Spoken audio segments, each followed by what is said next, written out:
So let's see what we got here. Jason in New Hampshire. What happens when the Dolphins open up in Las Vegas? Hey, you people. Hey. It's Friday. What's going on? I'm in such a good mood today. Yeah. We have wrapping up the week. My mom is coming to town this weekend. We're going to stay downtown. She's just getting out of the heat? Yep, getting out of the heat. We're going to stay to more heat? Yeah, correct. We're going to stay at the Intercontinental downtown here and stay on like the 73rd floor. We're really excited about that. Very so Mom cool. and Leo are going to be here. And we just got breaking news about Matthew Stafford. Yes, we did. John, have you seen my text that I sent you? No. Okay, so look at the text and see what the breaking news is that we found. Is that there is a signature body wash from Old Spice that you can smell like MVP Matthew Stafford. It's Mace, only you for gonna $8. buy it? I'm going to do it. I'm Yes. absolutely I figured going to you buy might. it. Yeah, I want to smell like Matthew Stafford. I think it needs to be in the studio like today. Yes. And I also think that I'm going to propose to the Rams pre and post broadcast crew that before every game and after every game, we take a sniff. Oh, there you We go. open it up, we take a sniff like it's smelling salts, we smell Matthew Stafford, and then get on with our day. What do you think, John? Why not, is what I say. It's Friday. What body wash do you use now, Mace? I use some Nivea thing. I use Neutrogena. Yeah, I use Nivea. Okay. What Emily? do you use, Em? I use Dove, just like the basic Dove scent. Okay. Yes. So are we all going to buy one bottle of the Matthew Stafford body wash? I'm going to buy 18 bottles. I'm of on the Matthew- Amazon now, Really? man. Yeah, Okay. let's roll. Is there a... So the thing is Matthew Stafford does actually seem like somebody that would smell pretty good. I think he's like a quarterback, not on the ground all that often, hopefully. Is there an NFL player that you would definitely not want to smell like? I think most of them. Cam Scattaboo. Why him? He gets the snot kicked out of him every single game. Well, yeah, that's probably true. I feel like, I don't know, like Myles Garrett probably smells pretty good, but like, I don't know, not like Offensive lineman, I hear it's rough. Braden Fisk, maybe you don't want to smell like Braden Fisk if he's down there in the dirt. But I feel like it's an interesting approach by Old Spice to have the MVP body wash. Now, Ireland, do you wear, sort of a random question, do you wear cologne? No, I used to. None, ever. Not even fancy occasions. No, I don't even know. I used to when I was in my 20s, when I was dating people. Yep. I did. And then when I got married, Lisa could take it or leave it, so I left it. Yeah, I do not wear cologne, but I do wear Axe body spray, which I think gives me a very, very good scent. Axe body spray? Are you 15? I like it. I act like I'm 15. Yeah. 15 years. It brings out the teenager in me, body Em. spray is just for teenagers, and it's always. At least you don't like probably overdo it like most teen boys do it. Like Brian, did you have an Axe body spray phase? Yeah, when I was probably in like 8th grade. Okay. I'm in my Axe body spray now. Brian, did you ever wear cologne? I do, and it's funny because it's only scents that Allison buys for me. So Right. that's probably like what she wants to smell is what I'm Right. wearing. That's basically what I ended up at too. Yeah. You know that I used to wear. I used to wear a polo cologne, Ralph Lauren. Oh, yeah, I still rock yeah. that. Good My dad smell. was a big Giovanni Musk guy. He always smelled way too much like it.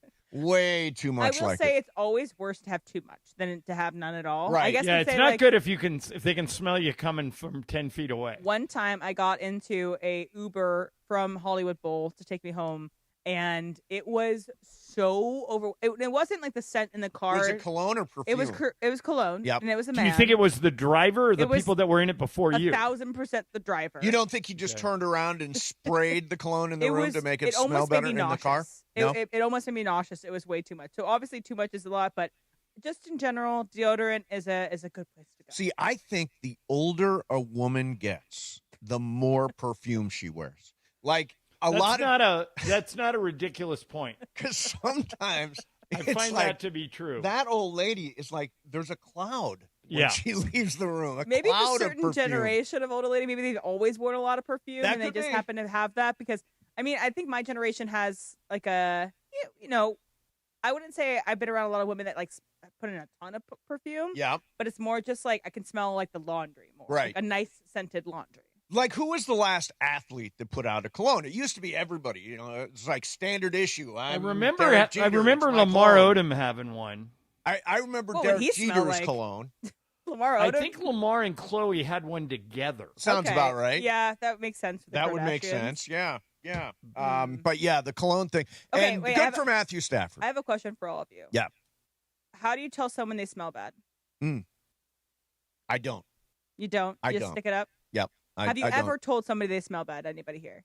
My No. son. Okay. I'll Okay. say You- to him, you can do do you that. have do Family. you have deodorant on? And he'll Okay. say yes. And I go, no, you don't. Go put it on. Yeah. Brian, have you ever told somebody they smell bad? No, I don't think so. I'm not that confrontational. Emily, I'm glad you asked because no, I'm kidding. I told my roommate one time he smelled bad. It was not a roommate that you guys know. It was not Parker, but it was another roommate that I had that I was friends with. And I was just like, you smell atrocious. As you were going out to the club, you could not smell like that. But he was gay, and he's like, maybe other guys liked it. And he was right. They liked it. So Oh, maybe yeah. it's that thing. Who There you knows? go. There But you no, go. thank you. I did not want to smell him anymore. And it wasn't because he was no longer my roommate after a Right. couple months.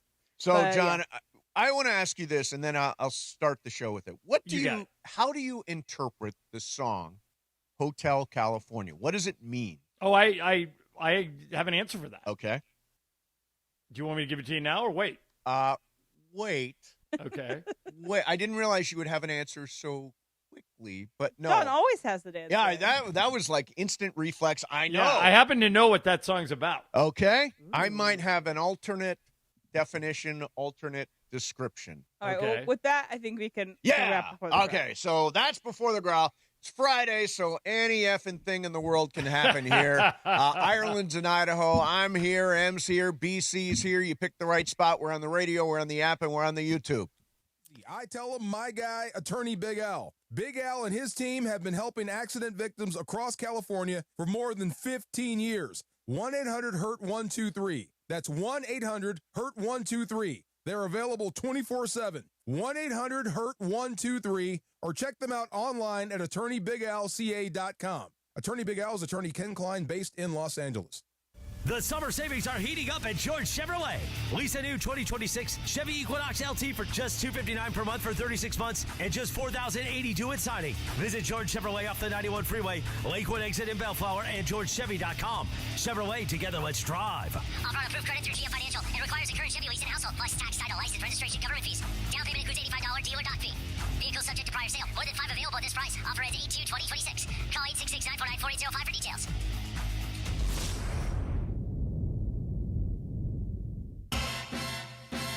The bikini debuted in July of 1948.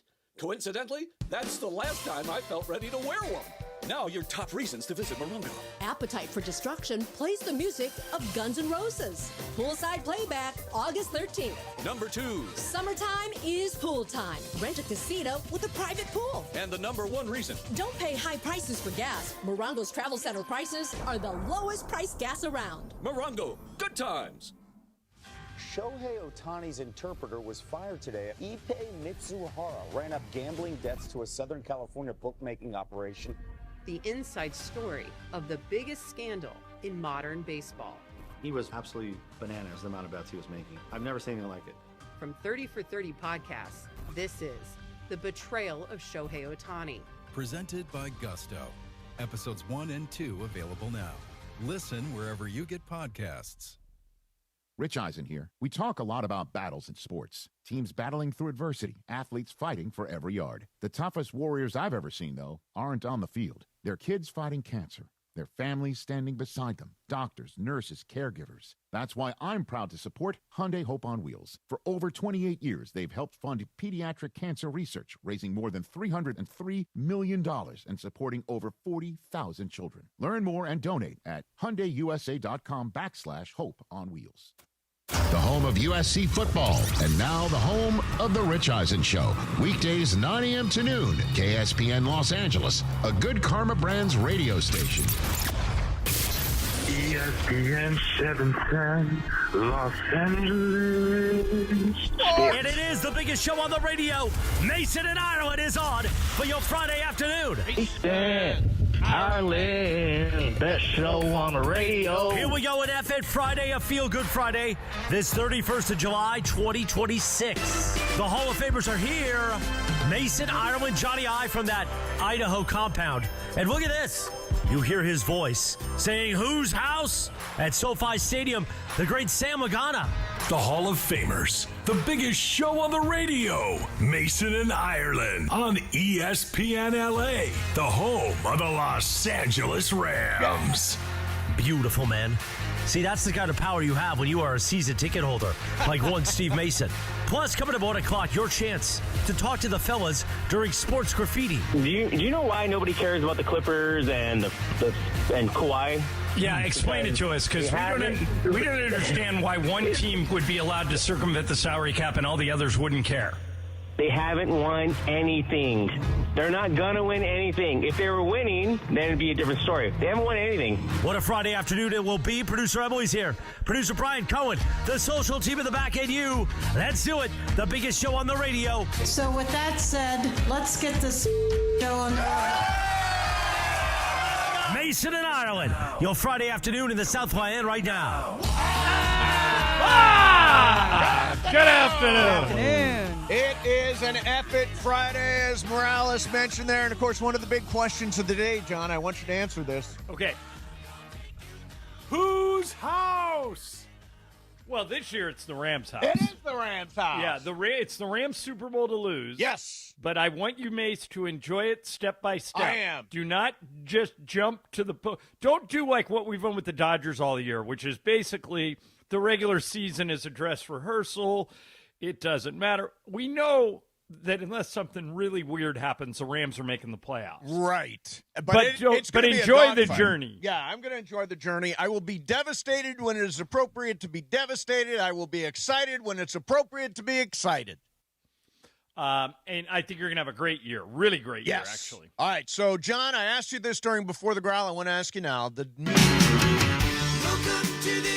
of the song Hotel California, you immediately said, I know what it means. Go ahead. So I've told you before that the best music documentary ever was History of the Eagles. Came out in 2013 on Showtime.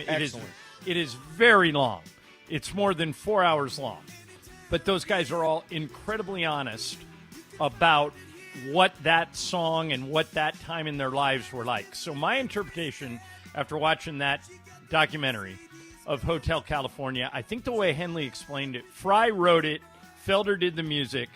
I think the way Henley explained it is it's a journey from experience to like loss of innocence. It's about life in Los Angeles as a rock band.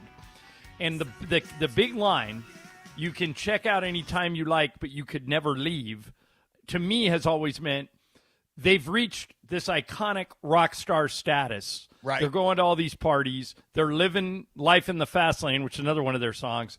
But now they can never get out of it. They're trapped in a cycle of fame and their lives can never change. Okay, that's an interesting Now, I came across Joe Walsh's interpretation of the song. And I want you to listen to this. He has a guitar solo in it. Yeah, tell me what you think of this definition. Hotel California, the entire album is about the fact that everybody in California that lives there is from Ohio. And if you play it backwards, it doesn't make any sense, because it doesn't make any sense if you play it forward.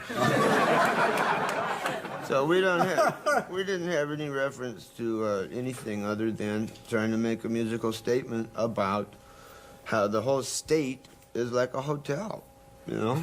It is like that. People move in, they're transient, and they don't leave. Yeah. Mm-hmm. You can't be a successful actor in Toledo, you know? Yeah, that's right. Wow. What are the odds of It's that? like he's talking about you. He is. I checked in, and I cannot check out. You know, you are a perfect description of what he's saying. Yes, exactly. You grew up in Ohio, you got to California, and now you won't leave. I saw that today. I listened to that today. I'm like, oh, my God, that was like meant for me. Yeah, meant that for is, me. That is crazy. Yeah, it Did really somebody is. send you that? No, I found it on Twitter. I'm just flipping around. I saw Joe Walsh, Hotel California, listened to the clip, and I'm like, damn, he's talking about me. By the way, the history of the Eagles is an I've long-time listeners of this know. I can actually feel the YouTube chat rolling their eyes now because these guys are all long-time listeners.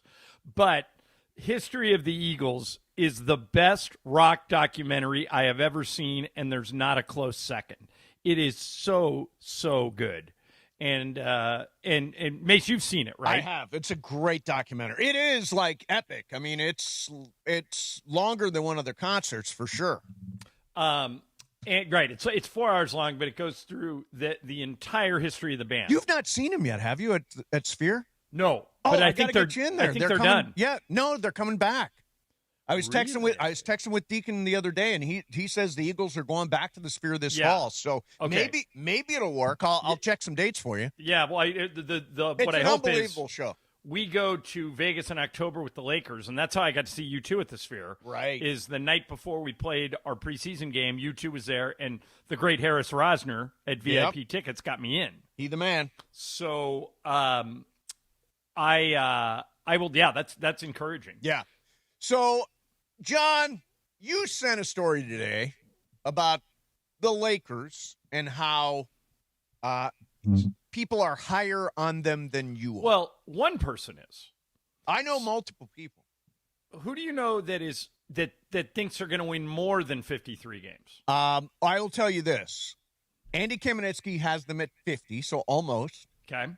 Trevor Lane, I did a Lakers roundtable it'll come out Tuesday on the Mason Plus podcast. Trevor Lane says 54, and Jovan Buha says 56. Well, I hope Jovan is right. Yeah, me too. And Jovan knows a lot. So He does. Maybe he will be. But how do you get there? You lose LeBron, Marcus Smart, Luke Kennard, Rui Hachimura, and you don't replace them with necessarily anybody who scores more points than they do. So how is the offense going to adjust? Okay. Just run everything through Luka? So absolutely. But here's the thing. There's a thing called BB Index, okay? Basketball Index. And you can put lineups in, even though we haven't seen anything, lineups in, combinations in, to see how the software thinks they'll perform. And right now, a lineup of Austin, Luka, Kessler, Grimes, and we're throwing LaRavia in there for right now, is a +9 offensively. What do you think? A +9, John? I hope it works out that way. I really do. I have adjusted after that conversation. I have adjusted to 50 wins. All right, I'm at 46. Yep. And part of that is I am preparing for the worst and hoping I'm wrong, hoping for the best. I hope 46 is the floor, but the truth is, until these guys get out on the court, we don't know. Anybody who says they know, I mean, not even JJ knows. He won't know until he gets them out there. Right. No, nobody's going to know until you got to see how the pieces fit. By the way, I think the same thing about Philadelphia. You got to see how the pieces fit. I think the same thing about Minnesota. You got to see what it looks like with LaMelo Ball. Yeah. All these teams have made changes that you've got to see them on the floor But to know. Nobody's made more changes than the Lakers. No. This is a complete and total overhaul. Yeah, it's basically a renovation around Luka. Yeah. They kept the kitchen and then blew up the rest of the house. Right. I again, after that, I'm very enthusiastic about this Lakers roster. Well, what has the been item done. I sent you was a column in the LA Times. How do you think you pronounce this woman's name? Mirjam. I've been saying Miriam. So Miriam, because the J could be a Y in some languages. Got it. So we apologize to Miriam Swanson if we're mispronouncing your name. I'll figure out how to do it. Somebody will tell us how to do it. But she wrote a column this week, and she wrote in it, quote, "The Lakers got better in the long run and probably in a sprint too." Now, how did they get better? I think they got better in the long run. I'm not sure. I agree about with the long run. I think she's right on. I think this group has a chance to come together. And but what is she seeing that makes you think that in a sprint, if they played a 7-game playoff series like next month, that they would do well? Well, I think what she's arguing is that the position of Walker Kessler was such an upgrade at their weakest spot that is how they're better. That like LeBron was not in the position he played wasn't necessarily the position of need. That the position of need was center, and they got an upgrade at center. I think that's a big part of it. Was she said like location. Yep. Position. Position of need was center, and they got an upgrade at center. Yeah. Well, and by the way, I hope that she's right, Em, and that you're right. But Walker Kessler played 6 games last year. Right, and he says he's healthy. Statistically, on paper, he looks like a perfect fit. Yep. But let's see. We haven't seen him. Here's the thing about it. I think there are 2 clear weaknesses on this team. One is that fourth starter, that wing player, and maybe you have to go all the way to the trade deadline to be able to find him. Okay. The other, backup center. Well, see, I thought you were going to say backcourt defense. No, backup center. Think about it. If Walker Kessler is out, can you live with Kevon Looney? He's a totally but serviceable remember, you also replacement. have Mamu Kelashvili. But who's undersized for a 5? I mean, if you're 6'10". Yeah, but plays more of a stretch than he does at the basket. Right, but so does most teams. I mean, think about it. Back to the basket centers, even Wemby hangs out at the three-point line, but the what you need to deal with are basically Jokic, Embiid, and Wemby. Right, correct. Once you get past those, like Zoo, he's a very good center, but he's in Indiana now. He's out of the conference. But is there another center that really scares you? Most games, it's going to be, you're going to be able to play positionless, except when you play, and OKC, I guess, with the Twin Towers, with Holmgren and Hartenstein, can kind of get at you with their size. But Holmgren and Hartenstein are like the 4th and 5th best players on that team. Well, although they're a little thin. I mean, they're not thin, but they are thinner. I mean, without Lou Dort, without Aaron Wiggins, without Isaiah Joe, they had to punt on some of these guys, and so they've in order to pay the big dogs, they've had to get a little bit thinner. Yep, that's true. And then I still think that the whole world revolves around Wemby. Yeah, if he's healthy and San Antonio brings that whole team back that went to the finals, which, for the most part they're going to be able to do, look out. That's the team to beat. Yeah. All right, coming up next for you, why is Ohtani on the active roster right now? We'll do that coming up next. Mason and Ireland, by the way, didn't play last night, 710 ESPN. And it is the 15-minute mark right here on 710 ESPN. On the all-new ESPN LA app and on YouTube at ESPN Los Angeles. The 15-minute mark on 710. Fueled by Valvoline Instant Oil Change. You know, in that time it took to hear your favorite takes and all that fun and frivolity, you could be pulling out with a fresh oil change. No waiting, no appointment, just in and out in about 15 minutes. Bam! So you've got more time for what matters. Visit SoCalOilChange.com. In just 15 minutes, you can boost your vehicle's performance and save money while doing it. Visit SoCalOilChange.com now for value pack coupons and keep your car and your wallet running strong. The 15-minute mark on 710, made possible by Valvoline Instant Oil Change. Do you owe $10,000 or more to the IRS like Gail?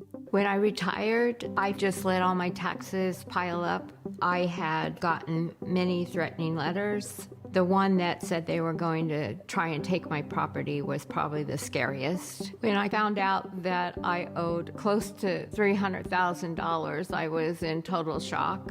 It was a bad situation. I didn't know what to do. Then Gail found tax relief advocates. When TRA told me I was only going to owe $368, I just was in total disbelief. If you owe 10 or even hundreds of thousands of dollars to the IRS, don't lose hope. Do what Gail did and call TRA for a consultation. I was so blessed with TRA. Visit TRA.com or call 800-544-7357. 800-544-7357. That's 800-544-7357. You know, in sports, you got to have the right team in your corner. Same goes for after an accident. That's why when people ask me who to call, I say it's easy. I tell them to call my guy. I got a guy.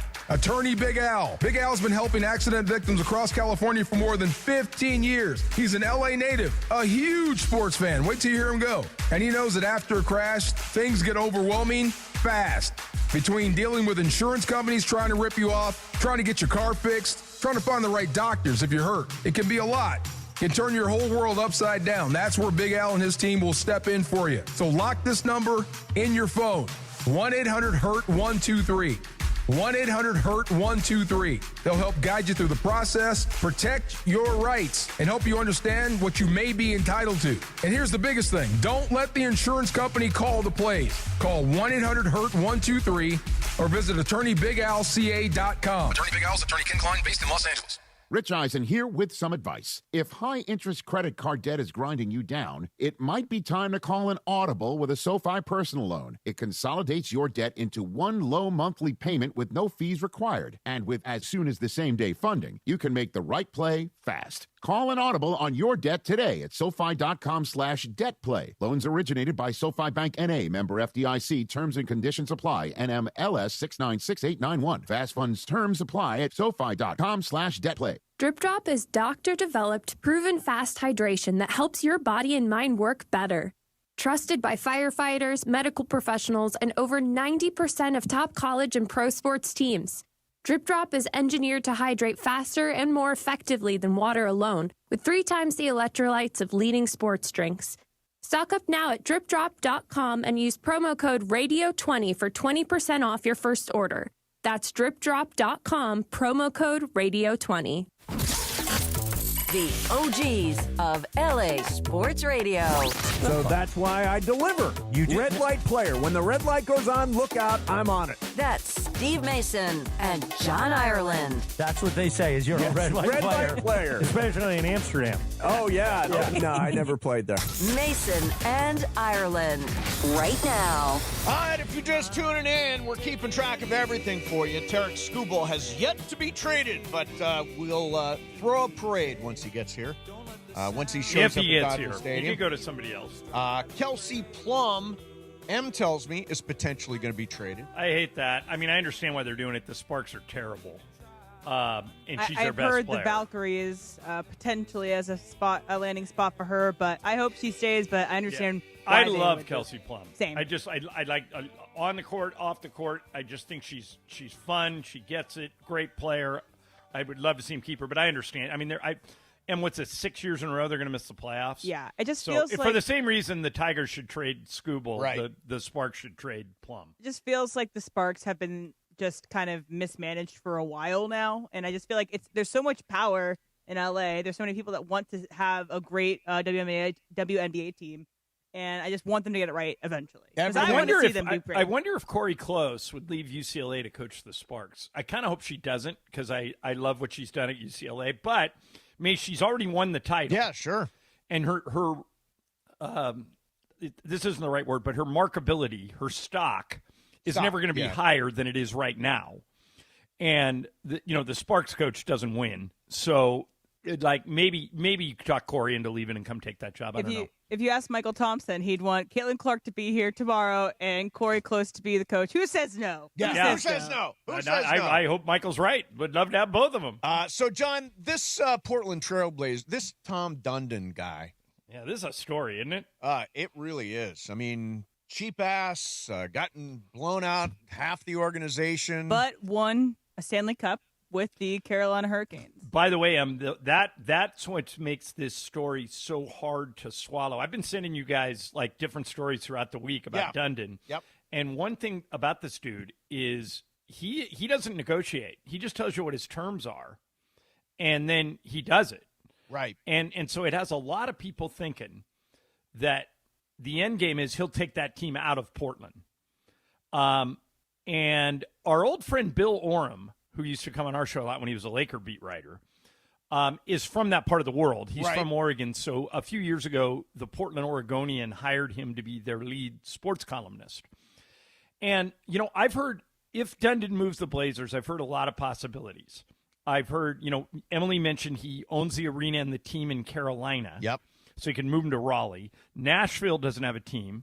I could see him doing something like that. I don't think the NBA, Mace, would let him go to Vegas or Seattle because they want the expansion fees for that. So Dundon, and then Oram suggested a place that I never had thought of before. Had you until I sent it to you? No. And so here's Bill talking about the possibility of Tom Dundon moving the Blazers to Austin, Texas. Listen to this. Austin is the one that comes up a lot. And I know that San Antonio is 70 miles away. I'm not ignorant to that fact. And I do not think that at face value the Spurs would like to have a team in a sister market. That said, everything is negotiable. And Austin is a robust market that is the economic inverse of Portland. Even though maybe things have slowed slightly in Austin, it had explosive growth. It has a great sponsorship base, tons of tech money. It would be a huge boon to the NBA. You'd take a team that is, among the maximum receivers of revenue share to a team that would be instantly profitable. And so, from a financial economic standpoint, a city like Austin would be really hard to argue with. What would need to happen to get the Spurs on board and to get, not that the Spurs have the ability to veto it necessarily, but to get the rest of the board of governors to essentially do that to the Spurs. I don't think the Spurs would be a problem. They have a really great team. Right. They sell out fairly regularly. And what would be the difference between 70 miles between Austin and San Antonio? There's 2 teams in New York. There's 2 teams in L.A. Sure. There's 2 teams in Northern California. I don't see the problem. What would you think about the Blazers moving to Austin? I'd be cool with it. I think Austin's a really cool town. I love their slogan, which is "Keep Austin Weird." It's funny. That's Portland's slogan too. Is it really? Yeah. Portland's slogan is that too? Yeah. It's the live music capital of the world. South by Southwest is really cool hipster scene. I could definitely see them playing. I think it could be Golden State 2.0 with the whole tech boom in Austin. Yeah. It could be the Texas version of a Golden State because we know how Golden State is one of the best run organizations just because of the corporate sponsorships. Yep. That come along with being in San Francisco and the Bay Area. So I think that could be the same thing in Austin. Yeah, I'm against moving franchises, and I have a feeling this is a case of, a lot of times when companies are about to be sold, they strip it down, they get rid of everybody, they make it super lean and inexpensive. Which is what it seems like Dundon might be doing. Seems like that's what he's doing. I think he's getting ready to move because, John, what are the Lakers doing right now in terms of infrastructure? Adding. Doing the opposite of what Portland's doing. They're adding different layers and spending more money. He's just blowing out the infrastructure. Right. It's interesting because obviously, like we mentioned earlier in the segment, that it worked in Carolina because they won a Stanley Cup, and he was doing the same thing in Carolina where he stripped them down, he took a lot of things away, leaned out that team. But then we see the Dodgers winning multiple World Series with adding the same infrastructure that they're going to seemingly implement here at the Lakers. Is that the Dodgers added more, Yep. and that seems to be paying dividends for them. Yeah, I think they're going the wrong direction. The only explanation is they're stripping it down to move it. Because they lost really good announcers, I mean, they just blew everybody out. Well, and, Their coach is on a 1-year deal. I mean, the coach has the worst deal in the NBA. They didn't even – the coach that got into the playoffs last year, they just let walk. Yeah, Thiago Splitter's gone. They did bring in Ja Morant, which is kind of an interesting, let's see if he gets his career back move. Wouldn't put money on that. Yeah, but they do have some talent. It's the only pro sports team in Portland. But the city appears to not really want to give this guy Dundon any money. Let's stop there. So, do you think, because he's asking for a fully paid for, taxpayer paid for arena? Well, what he wants is either an arena or close to $600 million in improvements to the existing one. Yeah, I'm not a big believer in taxpayers should be paying for this stuff. Which and I think most people feel like you. Yeah. Which is why Don't you feel the same way? I think that it's a partnership. I think that what Tim Leiweke taught me way back in the day was that it's always better when both sides have skin in the game. Right. In other words, I would much rather have both teams needing the arena to be successful because they would both then work towards that goal. Right. You know what I mean? Do I think that the city should build Tom Dundon a new arena? Absolutely not. But Dundon's position has been, I don't think I should have to pay you a dime. Right. You guys, if you want me to stay here and keep this team here, build me an arena or fix this one. I think that's an untenable position. Yeah, I think that the politicians in Portland would then just have to say no. Yeah, no, I mean you want a guy like but Stan another city Kroenke would probably do it for him. Stan Kroenke's just going to build his own stadium. But that's because, just like that. I mean, the NBA could have chosen a different owner, the Trailblazers. Yeah, why did they choose this guy knowing he was going to strip it down and move it? It's so irresponsible of the owners. Yeah, because he was a successful owner in the NHL and had won the Stanley Cup, and as it turns out, he won it again this year. I think maybe the previous owners won when the last time Carolina won the Cup may have owned the team, but his franchise in Carolina is successful, and I think that's what he used on his resume to get the Blazers. And there are so few people with the increasing expense of buying a team. There are so few people that can buy a team, and so there's a smaller pool of people that can choose from. And so the NBA and the Board of Governors they have less people to say no to. So Tom Dundon may have been the only person that could offer at the price and that they could stomach. And a lot of times what the NBA, like you guys asked, how would the NBA let that guy buy a team? He was probably willing to pay more than anyone else. And a lot of times the existing owners just want the most money. But that's really short-sighted to always take the guy with the most money. Not always. Like they didn't do it. They didn't do it with the Celtics. Somebody else on the wasn't that just a hedge fund bought that thing? Yeah, but they had a bigger deal from another guy, but they liked the guy in second position better, so they gave it to him. Right. So they've done what you're suggesting before, which is you're suggesting don't take the highest offer. Bet the guy. They have done that. Yeah, but. Well, they did vet Dundon, and they looked at Carolina, and they looked at his books, and he said, wow, this guy runs a really efficient operation, and he wins. This would be good to have in our league. I just think the days of the Mark Cubans of the world owning teams, guys that care about basketball, that love basketball, that live and breathe it, and that are going to be very involved and big proponents of the league, I think are kind of over. I think it's going to be a collection of either people that want to use it as a way to make money only, like Tom Dundon seemingly only wants to make money off of owning the Trailblazers, or it's these huge conglomerates of private equity buying in as a hedge fund together. Right. Yeah, I mean, I think ultimately it's not going to be the single owner model anymore, as Em said. I mean, I agree. I think that's why the Buss family sold. They saw the writing on the wall and said, let's get out. Hey, can we talk about the Dodgers coming up? I had a listener send me a trade that might be better than them trading for Skubal. I think you might like it more. Okay, we'll do that coming up. Plus, coming up next, Tisha Thompson is going to join us. That's right. So we'll talk about Ippei and that stuff first, then we'll get to this other stuff. Yeah, she's the creator of The Betrayal of Shohei Ohtani, which is the 30-30 podcast that is really, really interesting. First 2 episodes came out this week. 3 episodes are out now. I listened to the third one this morning, actually. Oh, okay. I haven't heard the third one yet. But we'll talk to Tisha about it coming up next. Mason and Ireland, 710 ESPN.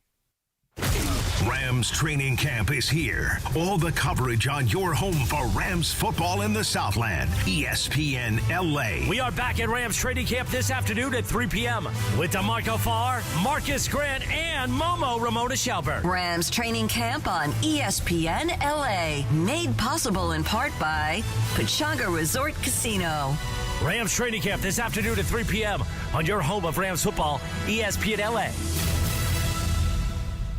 Hey guys, it's Cap. I'm here with Angelica from Angelica's Insurance. Angelica, why do people get so stressed when it comes to insurance? Finding insurance can be stressful, Cappy. Prices go up, coverage gets confusing, y muchas veces you don't even know who to trust. Whether it's auto, home, life, or commercial coverage, Angelica's Insurance will find protection that fits your life and your budget, en inglés o en español. Protection, service, y gente que realmente se preocupa. Call us or visit angelicas-ins.com. That's angelicas-ins.com.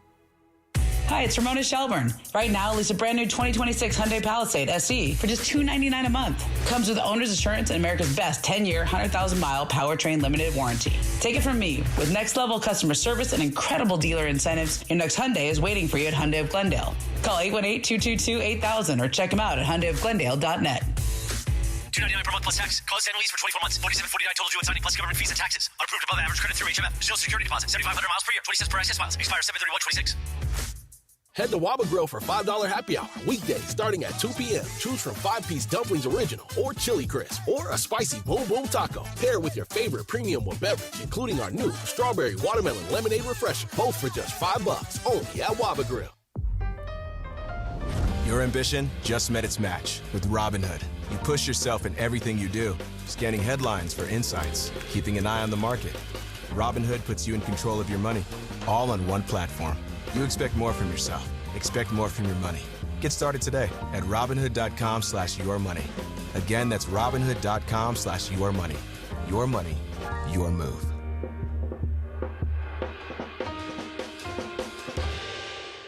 Andy Ortiz, when I lost my mom, she was only 46. And I lost my dad to cancer. It was the worst pain I ever felt. It made me think, what will happen with the people I love when my time is up? That's why I have life insurance. Ethos makes it easy. It's all online, take about 10 minutes, and you can get up to $3 million in coverage. Get your free quote at ethos.com/game. That's ethos.com/game. Paid testimonial. Time spent on application may vary. Online health questions required. Hi, this is Matthew Stafford of your Los Angeles Rams. This is Mason in Ireland on your home of Rams football, 710 ESPN. One of the most interesting stories in sports in the last few years has been the Ipe Mizahara Shohei Ohtani scandal, the gambling scandal, and our next guest, Tisha Thompson, has done she's covered this story for a long time and has a new podcast called The Betrayal of Shohei Ohtani. Tisha, thank you so much for joining us. How are you? Congratulations on the show. Oh, thank you. Thank you for having me. Excited to be here. Well, we're very glad to talk to you, Tisha, and it's a fascinating story. And I want to start here. When you interviewed Ipe the first time, I think you sat down with him for over an hour, and it turned out most of the time he lied to you, correct? That's what he says. That's what he said later. Right. When I sat down with him, it was March 19th, 2024. You guys will remember better than anyone, I bet, what was about to happen.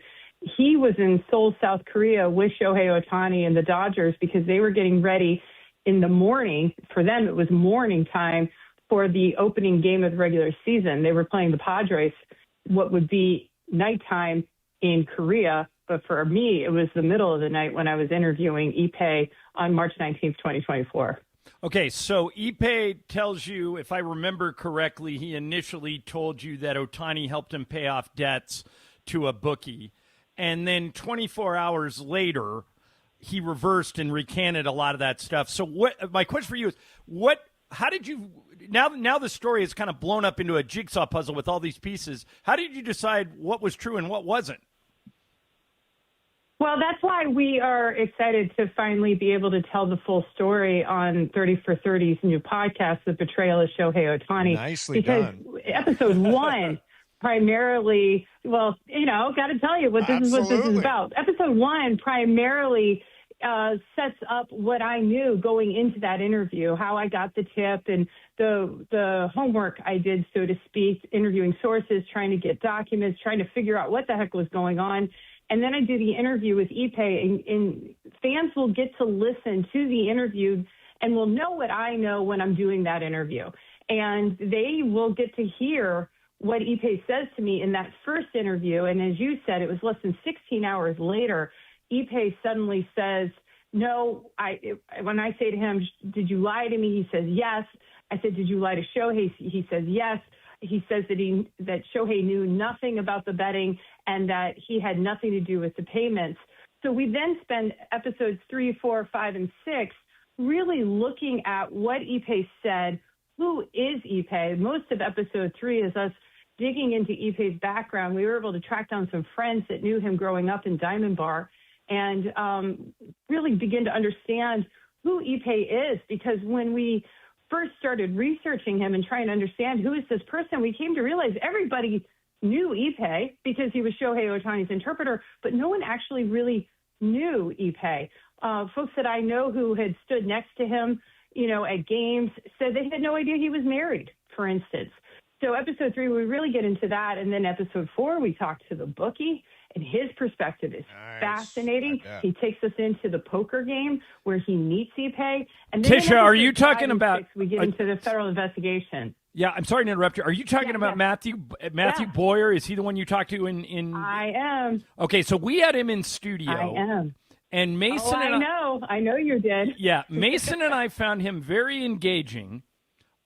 We looked at him after he walked out, and I don't know why, but I kind of believed him. Did you believe Boyer? I mean, I know bookies tend to fudge the truth, but do you find him credible? I've had a long history with Matt Boyer. I've interviewed him multiple times. When he and I first met, he wasn't particularly pleased to meet me because I knew about the bank wires from Shohei Ohtani's bank account. And he recognized that ESPN knowing about that was going to make his life a whole lot more complicated. Right. By the time we record the podcast in episode 4, he and I are playing golf together with Owen Hansen. So he and Owen Hansen, another very famous bookie, who used to be a USC football player, right? So the three of us go golfing, and they give me an insider's perspective. I mean, I've never really done an interview like this before. It was fascinating, guys. I can't wait for you to hear it. Oh, Comes out awesome. on Tuesday. They take me golfing to show me how they lure in clients, to show me how they were hooking mostly men who live and work in Southern California, and how they basically tried to keep these clients from going bankrupt so they could make as much money as they could. It is a fascinating perspective into his business. Matt, Matt's looking out for Matt. He'll tell you that. Yep. He will tell you some things, but he won't tell you other things because he's a very smart man. I mean, he was a very successful bookmaker for a reason. So let me ask you about Ipe. Let me follow up on Ipe. Generally speaking, because in the early episodes of your podcast, you talk about how Ipe is everywhere with Shohei. He's always a couple of steps behind. People suggest, hey, maybe they're roommates, all this kind of stuff. Was he a con man all along, or was he just a guy who got in trouble? That's one of the big questions, of course, that we've been asking this whole time, and we really explore in the podcast. And I asked that question to the people who investigated Ipe and Shohei. When this all broke, Ipe was saying one thing, and then Shohei's people were saying something else, and just how weird the 24 hours before and after the interview I did with Ipe had been led to a lot of speculation, led to a lot of these questions.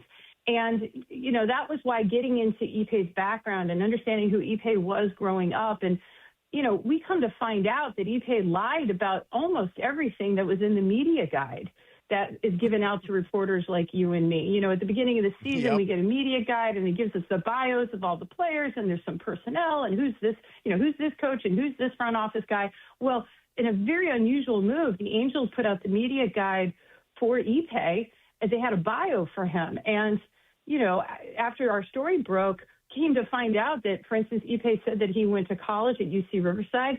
That wasn't true. We did find out what he was doing at that time, and that's in episode 3.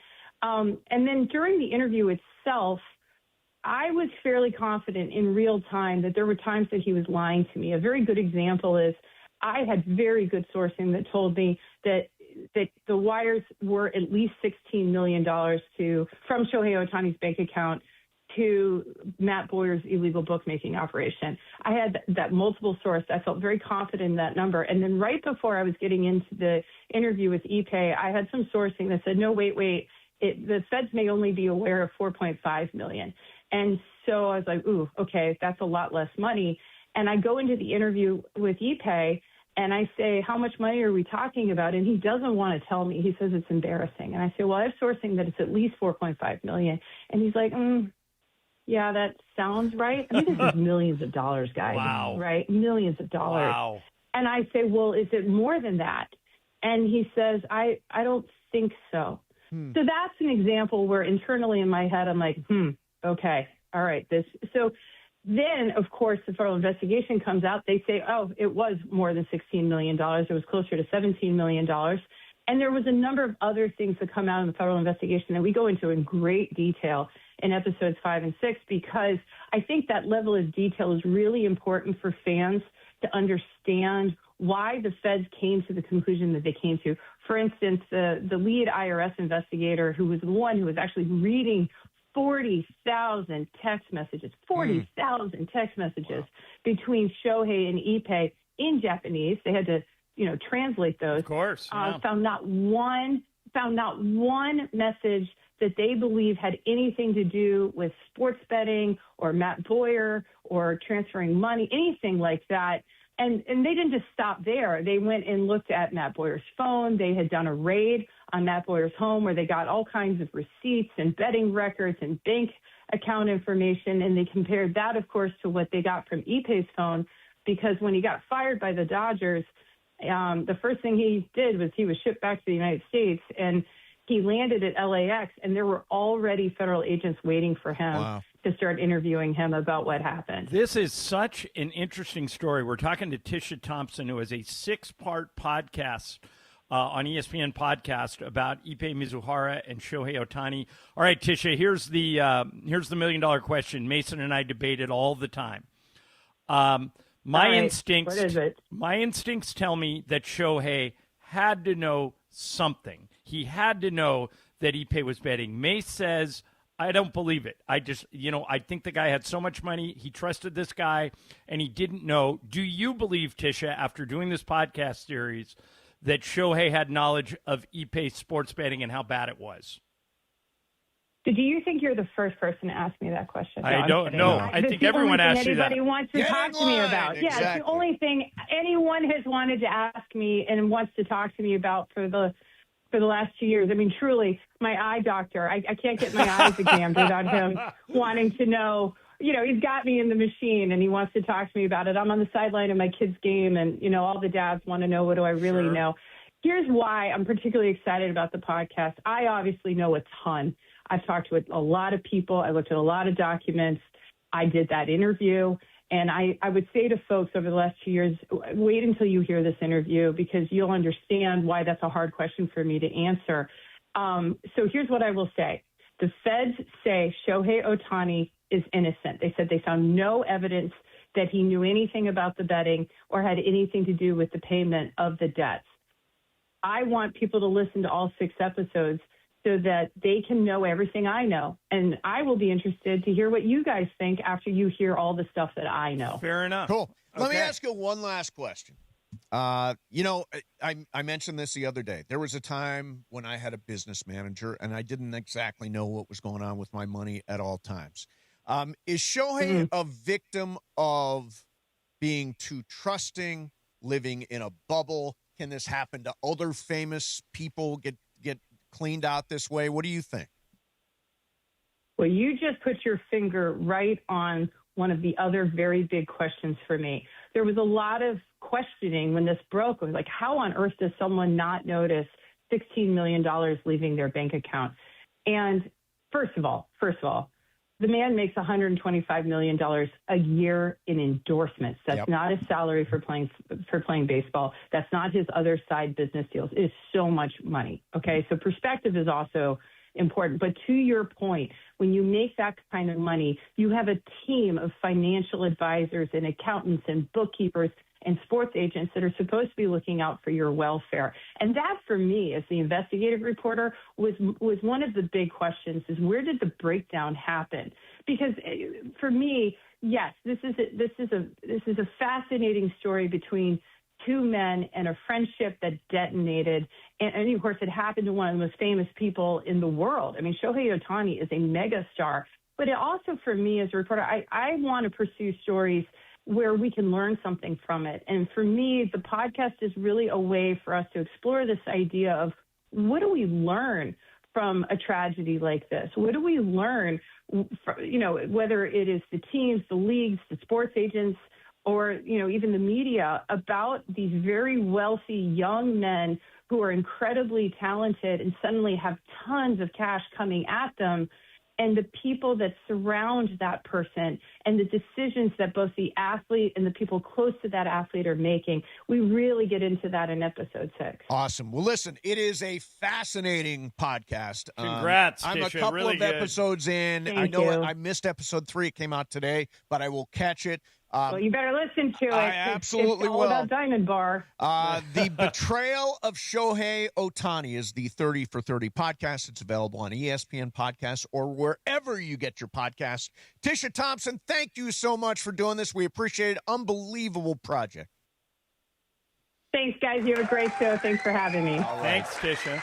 I'll say it again, Mace. Yeah. Every time we have a conversation about this, every time I listen to a pod, I move closer to you and away from my original position. Yeah.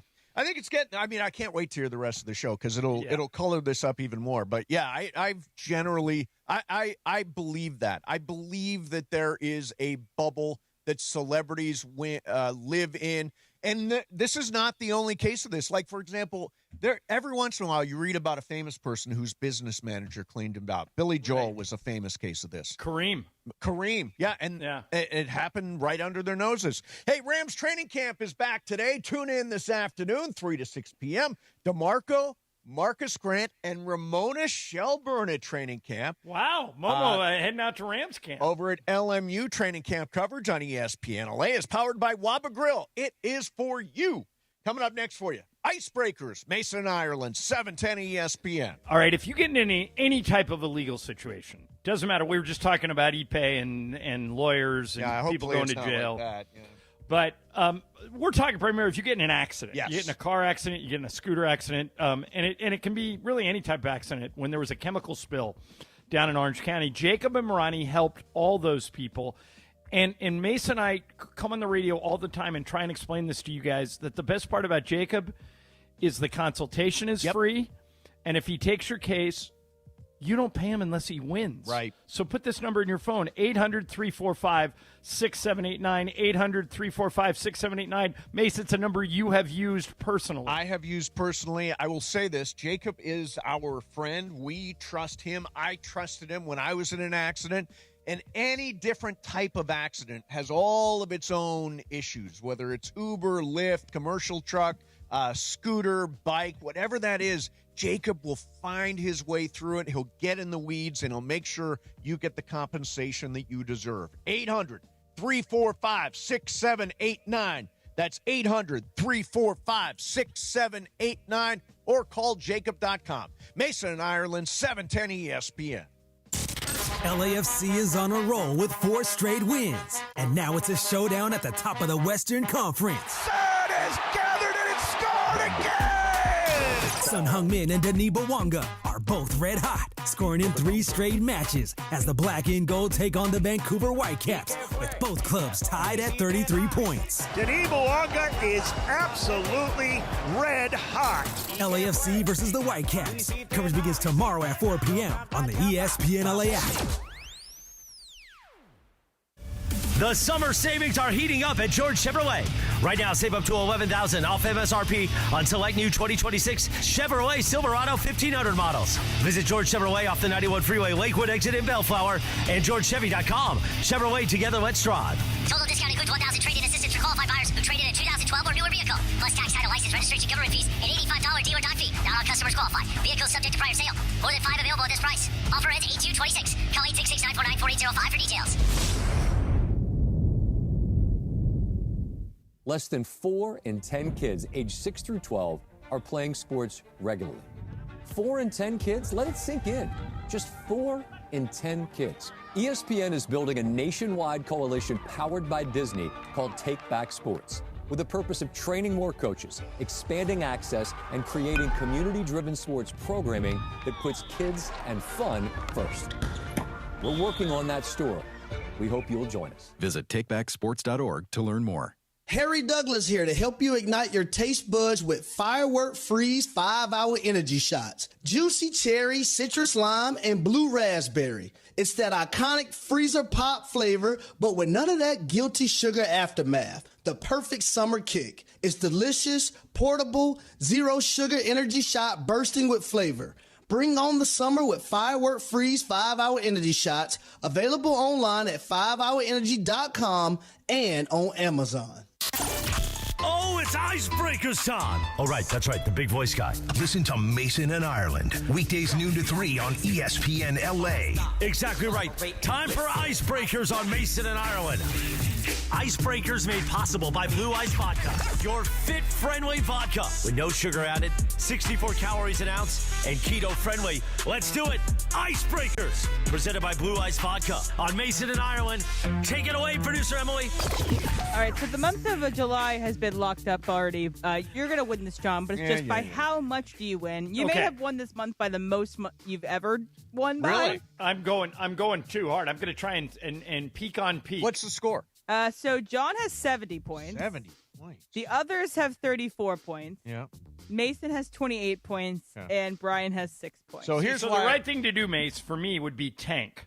because I don't want to win by that much. But I am going to do the opposite of tanking. I will guess within the first 2 clues. Okay. Really? Okay, because here's my strategy. Today, Game of Games, John. If you win Game of Games, you win the month. Okay. If I win Game of Games, I win the month. Really? If anybody else wins Game of Games, I win the month. So I am playing for the double. Okay. Get this one and then get the win, and it'll be a perfect week. So, Em, take it away. Well, for 20 points, I was born in 1951 in England. I have been nominated for 4 Oscars, and I was in the Bee Movie. The Bee Movie. Okay. I don't know. All right. I'm going to have to get For do 1 more clue. points. I have been both the host and musical guest on SNL twice. Host and musical guest twice. But he's he's born in England, and he's in his 70s. Mason. Go ahead. McCartney? That is incorrect. I know I said I was going to guess on 2, but I don't Would you like have me a to continue? guess. Yeah, Okay. go ahead. For 16 points, I wrote the music and lyrics for a show that was on Broadway in the fall of 2014. All right, I'm going to guess because he's one of my favorite people, but I don't think this is it. I'm going to guess Sting. And you'd be correct. Oh, wow! Sting with 16 points for Todd. Wow. And it's funny that he's in the B movie. His name is Sting. But anyway, that one he did like from Away or something. I don't know, whatever. I didn't think he'd won 4 Oscars. He'd though. been nominated. Nominated for 4 I was Oscars. trying to It think must of have been somebody who music. could have both who was born in England, that could have both hosted and been the musical guest for SNL. So that's why he popped into my So head. he's been nominated for 4 Oscars, didn't win 4 Oscars, all for. All right, so music. now Emily, so add that up, and how many points does that put me in the hole Oh, for next yeah, month? that's Okay, right. give me like 5 seconds because All right, you in the ended up mean- with 86, and I got to do some math real quick. Okay, Right, so and you in guys the talk. meantime, I can tell you that Icebreakers is sponsored by Blue Ice Vodka, America's largest potato vodka, double gold rated, just 64 calories an ounce, and made from Idaho potatoes. Clean, smooth, no additives. Em, how much in the hole will I be at the start of August? We'll be in the hole 52. I'm going to win it. No, you won't. I'm going to win it. No, you'll never overcome that. Okay. Although I am gone for 2 weeks in August. So. Oh, are you? Yeah, I am. Well, Send me the those. others put Somebody up the send me those fight. dates. I didn't know that. Yeah, I'm going to Europe. Finally, I've got my friggin' passport. All right, today, John, is National Talking in an Elevator Day. Okay. How do you feel about talking in an elevator? No issues with it. Oh, God, I hate it. Leave me alone. I don't want to talk to anybody in an elevator. Is my little private time to be in this moving box, and I don't need to hear from you. Em, how do you feel about talking in an elevator? I would rather you punch me in the face in an elevator than talk to me in an Wow. elevator. You can, what? So, like, if you're riding up in an elevator with someone you don't know, like in our building, yes, correct. you don't say a word to them. I give a half-hearted smile that I am struggling to put on my face, and I look down. I give a small grunt. That's it. Because what are we doing this for? We're going to be in this elevator for 5 seconds. I don't need to say, hey, how you doing? How's your day? We're not Blah, going blah, to blah. connect in any meaningful Because way. why would I? It doesn't matter. Because we're never going to see each other again. If we do see each other again, we're going to do the same inane conversation over and over again. I only have so many words in my life. I don't want to use them on you. That's not true. I don't think you only have so many words in your I life. think You so. don't run out. I think you do have only so many jokes in your life. Like, I do think at some point you tell your last joke and you have no other jokes or But the one thing about goofs. doing radio, and you know, people criticize us, mainly me, all the time for repeating stories, is you got new listeners all the time. Sure. Absolutely. So, Emily, most people haven't heard all your stories or all your jokes or all your words. I don't have enough time to tell them even a story. All I have time for is like, hey, how's it going? Ding. And that is Ding. just stupid to me. Why do we do it? It doesn't matter at all. No one wants to talk in the elevator. Emily definitely hates it more than I do. You want to smile. You want to get up to your thing. You want to go to do your work. Do you and ever then hold the elevator for somebody? I will. I will if they I see do them. that. I do hold the I elevator. only do it if I see them. I also do the women go first rule with the elevator. Sure. You don't care about that? I'm a woman. I always If go I first. see you, if I run into you in an elevator, chances are I will say hello. So get ready. Well, okay, I would talk to you because I know you. I'm not going to talk to a Right. stranger. No, I'm not. like some I'm saying Herbalife guy. even if I don't know you. Like the Herbalife guy. I don't know the Herbalife guy. I always say hi to him. I don't What's want to the talk point? to him. What's the All right, point, John? Hey, Mace, before we get to sports graffiti, can I give you this trade? This Dodgers trade? Dodger trade. Yeah, let's do it. All right, so let me see who sent it. I want to give this guy credit. In the meantime, Mason, could you tell us about what today is? It is a Live Nation Ticket Friday here on ESPN LA. Listen all day for your cue to call and win pair tickets to see the Black Crowes. Love the Black Crowes. Live at the Hollywood Bowl, August 17.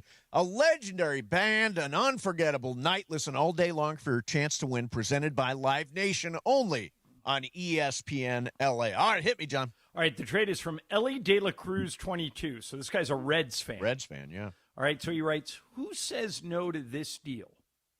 All right, here's who the Dodgers would send out. Okay. The big name is Dalton Rushing in this deal. But then 4 minor leaguers, DePaula, Hope, Tibbs, and George, all go to the Reds. So 5 players total. Okay. Yep. In return, the Dodgers would get Hunter Green, who's having a monster season. He's from L.A. He's only 26. I just want to correct. I don't believe he's having a monster season. Look it up. Okay. Yeah, Okay. I believe he's having an awful season. Tyler Stevenson is the other person in the He's deal. a catcher. Right, who would be ideal to back up Will Smith when Will Smith is ready. Hunter Green has a negative WAR. Yeah. Okay, so maybe I was off on Green, but Green is, to me, he's 26. He throws 102 miles an hour. I think that... And he's got a 7 ERA. Well, so would you not want him in any way? Correct. I would not want him in any way. Huh. I'd be interested in Clay Holmes, who their scouts are looking at right now as a back of the bullpen reliever. That L.A. De La Cruz fan just wanted to offload their Hunter bad Green. pitcher. Yeah, well, so here's Green, he's good, not great. Yes. He's got a career ERA of 3.7. Yeah. He just doesn't have it on track. He was hurt for a bunch of the year, came back, and he just hasn't been the same guy. So I don't know if that's necessarily the guy I'm rolling the dice on. I like Joe Ryan. But again, if it's not Tarik Skubal, I'm not interested in adding a starter. Reed Detmers from the Angels. ESPN put that out so that if the Dodgers don't get Skubal. I would hesitate to. Yeah, you guys are right on Green. I had the wrong guy. Green has been very average this year. Yeah, and he's only pitched 4 games. Now Reed Detmers, who's with the Angels, has a 4.03 ERA, pitching to a 3.35 FIP, so pitching better than a 4.03. I would say he's interesting, but do you want to add sort of a mid-starter to this run? I mean, would that mid-starter even be better than what you've got now? Yeah, better than Emmett Sheehan, better than Wroblewski, better than Sasaki. I don't Eric think so. Lauer. Yeah, Eric Lauer too. Who I think they're gonna spin off, but I think it's Skubal or bust with the possibility of a catcher, and if they trade for a catcher, that means something's not right with Will Smith. Well, something is not right with Will Smith. Although, that doesn't mean he won't come back. He's coming back to baseball activities, which is a great sign. Yeah. All right. He should be hitting today before the game. There you go. And by the way, Dalton Rushing hit a 3-run bomb last night. They don't win without him yesterday. He's been really good. Sports graffiti time, 877-710-ESPN. Anything you guys want. Like, for example, do you want to have a conversation in the elevator? It's National Annoy Me in an Elevator Day. Are the Lakers in a better spot this year? We talked about this earlier than they were last year. Austin, a spot for an NBA team. Does that make sense to you? Anything you got? Any reaction to the Ipe Mizuhara, Shohei Ohtani story we talked about Tisha Thompson with? 877-710-ESPN. That's 877-710-ESPN. Big Friday, your call's coming up next. Mason and Ireland, 710-ESPN. DeMarco and Travis have taken over Afternoon Drive. Matthew Stafford joining us here on DeMarco and Trav, the afternoon show. Weekdays starting at 3 p.m. You got your weapons on your side of the ball. You look across and you see a guy like Myles Garrett all of a sudden. Take me through what it's like when you know you have a game wrecker like that on the other side. Like, how do you go through your process of knowing where he is and try to do the best you can to stay the hell away from him? Yeah, when we played him a couple years ago, it was every single play is where is 95? Are we good to run the play? Are we not good to run the play? And that puts a lot of stress on everybody. everybody, right? And then the ball snap, you physically got to go deal with the guy, So it's a chess match, and then it's also just a physical battle, and we're doing everything we can to try to give him looks that he's going to get in the season. We're not just sitting there with an open side tackle and saying, hey, man, rush the tackle all you want. This is what teams are going to do. He knows better than that. We know better than that. And so just trying to, again, raise the floor, make everybody better football players. And if we do that, I think we'll like the result. Afternoons with DeMarco and Travis starting at 3 p.m. on 710 ESPN. The all-new ESPN LA app and live on YouTube. The bikini debuted in July of 1948. Coincidentally, that's the last time I felt ready to wear one. Now your top reasons to visit Morongo. Appetite for Destruction plays the music of Guns N' Roses. Poolside playback, August 13th. Number 2. Summertime is pool time. Rent a casino with a private pool. And the number 1 reason. Don't pay high prices for gas. Morongo's Travel Center prices are the lowest priced gas around. Morongo, good times. There you were, surrounded by fans, sharing wings, sharing drinks, high-fiving random strangers. Everybody remembers the game, but nobody remembers the guy coughing behind you until a few days later. It's 2 o'clock in the morning. You wake up, you got a fever, your throat's on fire. So now what? Urgent care closed, ER slammed, telehealth? Maybe, but the pharmacy's closed. You need a medical emergency kit. These are not first aid kits, everybody. They contain essential prescriptions used for over 30 common conditions, sinus and ear infections, UTIs, stomach bugs, traveler's diarrhea, and more. You can even use your doctor-developed guidebook to select the right prescription or call their telemedicine doctor standing by. It's like an urgent care in a drugstore in your house. When you're sick, traveling, or stranded, you'll wish you ordered a medical emergency kit. Order online in minutes, and it's shipped to your door. Save $45 with our promo code 710 at urgentcarekit.com/710. That's promo code 710 at urgentcarekit.com/710. 710 ESPN, your home for the 17-time world champion Lakers. KSPN Los Angeles, a good karma brands radio station. And yes, it's sports graffiti time. 1 o'clock in the Southland on the biggest show on the radio, Mason in Ireland. And, of course, on Sports Graffiti, we take your calls. And if you're calling into 877-710-ESPN and you're calling into LA's mega sports station, ESPN LA, you're calling in on the Hard Rock Hotline.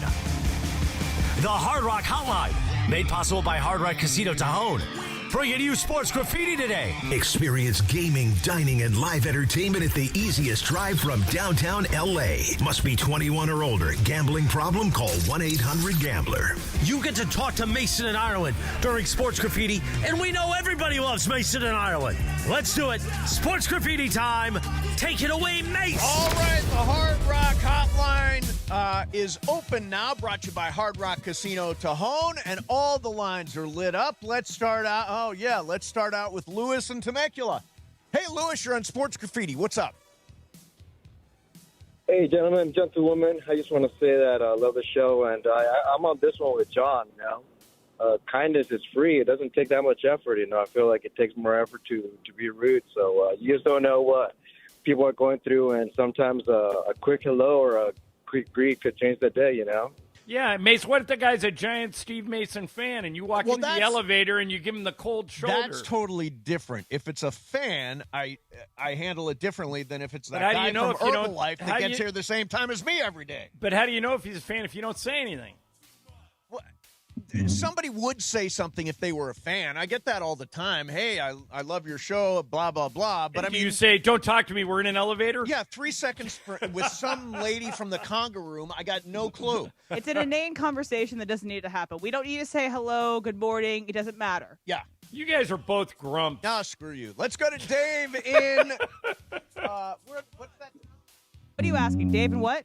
Agora Hills. Yeah. There you go. Dave, you're on Sports Graffiti. What's up, Dave? Hi, guys. I wanted to talk about the Shohei podcast a little. A couple things. I've listened to the first 2 episodes, and a couple things popped up to me. One of them is, you said you guys interviewed Matt Boyer? Yes, we did. He was in studio for an hour. So did he say that he thought that those bets were being made by Shohei? No. He said the opposite. He said they were not. So my question would be, how could a bookie let someone that was making somewhere between $80,000 and $300,000 a year get $16 million in debt? That doesn't pass the smell test for me. Right, but where did you get those first 2 numbers? It's in the podcast. Oh, it's in the podcast. Okay. Yeah. Here's the thing. I think we sort of touched on it at the very end of that conversation about how guys that have so much money don't necessarily know where it is all the time. You've got a circle of people that are operating with the money that you've got, and I think this was just anybody in a bubble this could have happened to. And by the way, 40,000 text messages between Ippei and Shohei and no mention of gambling, zero. Yeah. That's another reason why I'm starting to come to your side. I think the answer for Dave is that Ippei was basically using Ohtani as credit. Right. Without As a meat Ohtani's shield. knowledge. Yeah. And so that's why so it's like me, who I make less than you two do, saying I can bet outside of what I earn because, quote unquote, I could ask them for money. That's kind of the idea, I think, of how this would work. That somebody who's you're a little in the hole. You need some help? I don't. I'm fine. Okay. All right, let's go to James in Montebello. James, you're on Sports Graffiti. Hey, James. Even John, two things real quick. Bookies don't ask for a credit application when they extend your credit. That's the first thing. But secondly, I have a elevator question for you both. Okay. So the year was when the Lakers signed Dwight Howard. That was that year. So John, you would know exactly what year that is. 2012. I was in an elevator in a resort. I was at a resort, high-end resort, and it was the day after they signed him. And about 11 o'clock at night, the elevator door, I'm the only one in the elevator. And who walks in but Pat Riley and his wife? Wow. Now, I gave him a head nod. He gave me one back, but that's all I said to him. We rode 3 floors together. I got out, and I just walked away. Yep. Every one of my friends killed me for not asking for a picture or an autograph or everything. Did I do the right thing? Because I've maintained, look, the guy's on vacation. He's in a resort. He doesn't need to listen to me or get any of my nonsense. What would you guys have done if you were me? I would have done what you did. I would have nodded politely, and Pat Riley has an aura around him, and I would not want to spoil that by saying, hey, Pat, can I get a selfie with you? I just wouldn't do that. Would you, John? No, well, you know me. Never. I know you. You used to be the guy that asked for so. The best story ever was when you didn't recognize that girl. You ran out into the studio and took a picture, and then Dave Singer goes, well, if he's getting one, I'm getting one. And that poor girl that was in studio had to stand there. It was Emmanuel Shrieky. Right, and take a bunch of love pictures. her. Well, here's how that started. Ireland, what's that girl's name? Oh, that's Emmanuel Shrieky. Okay, I'll be right back. But can I just say, I knew it was the girl from Entourage. I just didn't know her name. Right. But I was in a big selfie mode. I don't know if you would do that again. I don't know if you do that in 2026. No, probably not. Probably not. But I've grown up a little bit. No, I would have said if I walked in and Pat Riley and his wife were in the elevator, I'd walk in, I would go, hey, Coach, how are you? And if he says nothing, I wouldn't have asked him for anything, though. Right. I would have said hello. I would have met him with a greeting. Sure. Yeah, I would just nod my head. I don't want to take up his time. Let's go to Martin in Orange. Martin, you're on Sports Graffiti. What's happening? Guys, I just wanted to touch on this Ohtani thing. Mm-hmm. And I know the podcast creator was trying to create the stir by calling it a tragedy, but I don't see the tragedy. There was no life lost. There was no betrayal, life ruined. not tragedy. No, Betrayal. she did use the word tragedy. Did she use the word Yeah. tragedy? She did. Oh, Yeah, geez. she did. Well, it is a tragic, to get betrayed like that. Yeah, but you guys are right. I guess it all depends on who's looking at it. But the thing with this thing is, regardless of what the outcome is, there's going to be a half that think Ohtani's guilty, and there's going to be a half that think Ohtani's innocent, no matter what's said. It goes along the lines of the Barry Bonds, the Kobe Bryants, and that's, to me, the sad thing, is that one of the greatest baseball players, when we mention him 10, 15 years from now, we're going to mention this, like, hey, do you think he gambled on the game? And to me, that's the big tragedy that's happening in baseball. All right. Thank you, Martin. I don't know that that's necessarily going to be this is going to be the story that sticks to him. Yeah, I don't. Kobe, for the most part, got past Colorado. Yeah, There are some people that will still bring it up. Sure.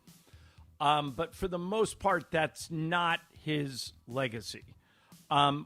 Will Shohei's like if you're writing the story of Shohei, I think the gambling is in the 10th or 11th paragraph, if at all, don't you? I absolutely do. I think it is way down the line of things. But if you're writing the Barry Bonds story, well, there's it's probably in the first paragraph. Right. There's a whole book about it. Right.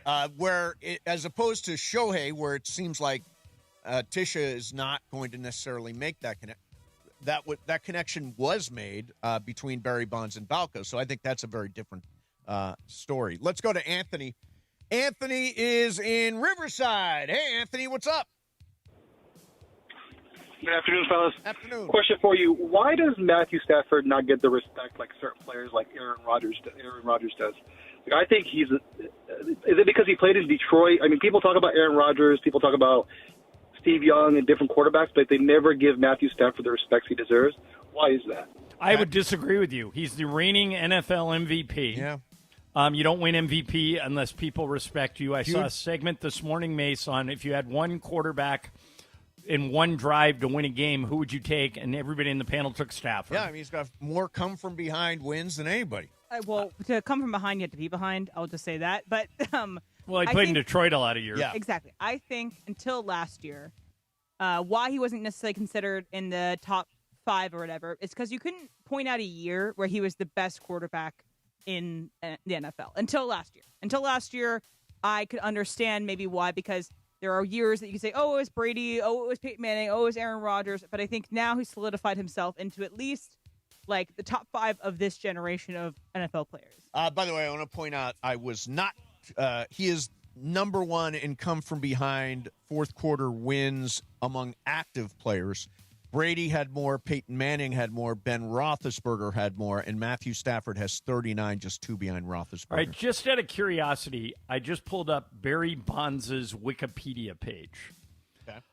It's probably got about 40 paragraphs of stuff. Right. In what paragraph do you think they first mention steroids? 3. Exactly right.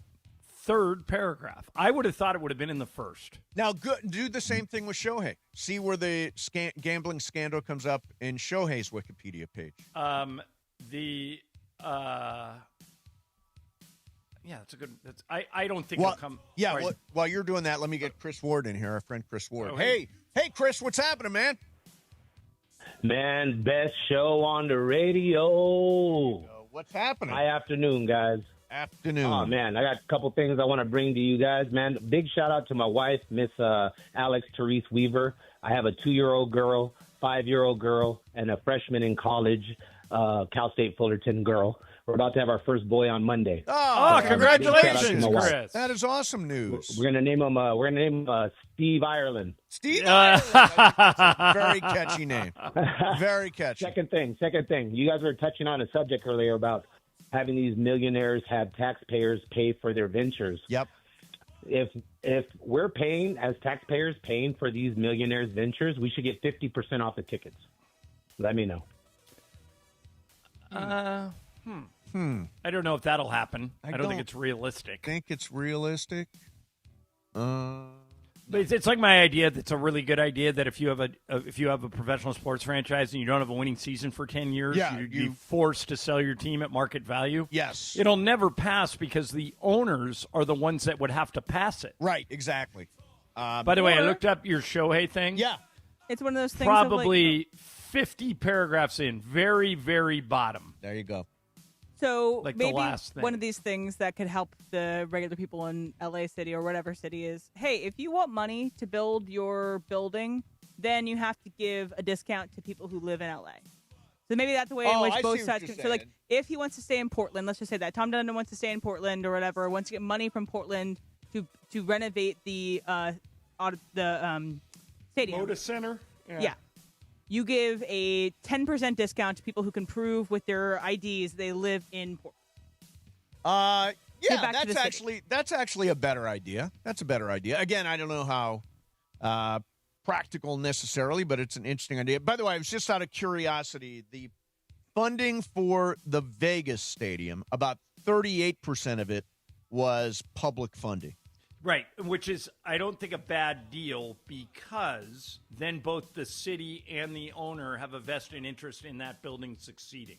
But what about all the taxpayers who will never, ever go to that building and don't care the slightest bit about sports? Well, it's the same argument that you can make where why should you and Juan have to pay for improving the schools in your neighborhood. Well, we want. You don't have kids. Yeah, I know, but the schools are great, and they pump up the value of our property, and we want our community to be good. Well, the Dodgers are great, and they pump up the value of the community and make it more fun to live here. There's also been economic studies that doesn't necessarily prove out to be true. I think there's been studies done on the economic impact of stadiums in these cities, and it actually isn't necessarily that they bring all that much economic impact. I know it sounds counterintuitive, but I actually read when they were thinking about the Chicago, Indiana versus Chicago, right? And it's interesting if you want to give it a read. All right, yeah. So what's unique about sports though is I always look at when you're talking about college sports, it's the front porch of the university. Sure. We wouldn't even know that Gonzaga existed if it wasn't for their basketball team. Right. We wouldn't know there was a Gonzaga. USC dumps tons of money into their football program because it's the front porch of the school. Right. Same thing with UCLA and basketball. But in the end, I know it's a little bit of a reach, but you could say, let's say you're thinking about moving to Portland. One of the things that would be fun for me if I lived in Portland was to go to Blazers. Go to the Blazers game, sure. So there is some value. I'm not saying there's no value. I'm but just it's saying an overstated economic value. Yeah, and these people are billionaires. Billionaires, right? Multiple billions, that guy Tom Dundon, multiple billions. But I think Google has to build their own buildings. Other places have to build their own buildings. Why doesn't they do? I think if Tom Dundon were here, if he was sitting with the four of us, he would say, "Guys, I'm a businessman. If Raleigh, North Carolina is going to give me a brand new building and give me everything I want and pay for it, why would I stay in Portland?" But the thing that the NBA owners, Adam Silver, all these people miss is that a professional sports franchise like the Portland Trail Blazers, the only professional sports franchise there, major league franchise, correct, is a public trust.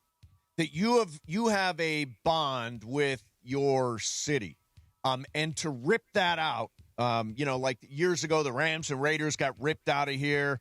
St. Louis, they ripped a team out of all that Seattle stuff. Supersonics moved in the middle of the night. See, to me, that's Cleveland Browns moved to Baltimore. It's really, really bad for the city, and I think franchises are, a public trust. We are part of them. But are you required to lose money? If I accept your public trust argument, okay, and Tom Dundon is losing millions, yeah, is he in your world? Is he required to do that? Is it just a cost of doing business? I don't believe any owners lose millions of dollars on a professional sports franchise. Values only go up, up, up, up. Whatever he bought for, whatever he paid for the Portland Trail Blazers, he's probably underwater now because he paid over $4 billion, and it'll be worth double in 10 years. Right. So I don't have a lot of sympathy for the billionaires. Let me get one more in here. Bobby in Newport Beach. Bobby, you're on Sports Graffiti. Hey, man. Gentlemen, good afternoon. Good afternoon. Hi, Bobby. Hey, so just listening to your last take there. I mean, just look to my lowly Chargers.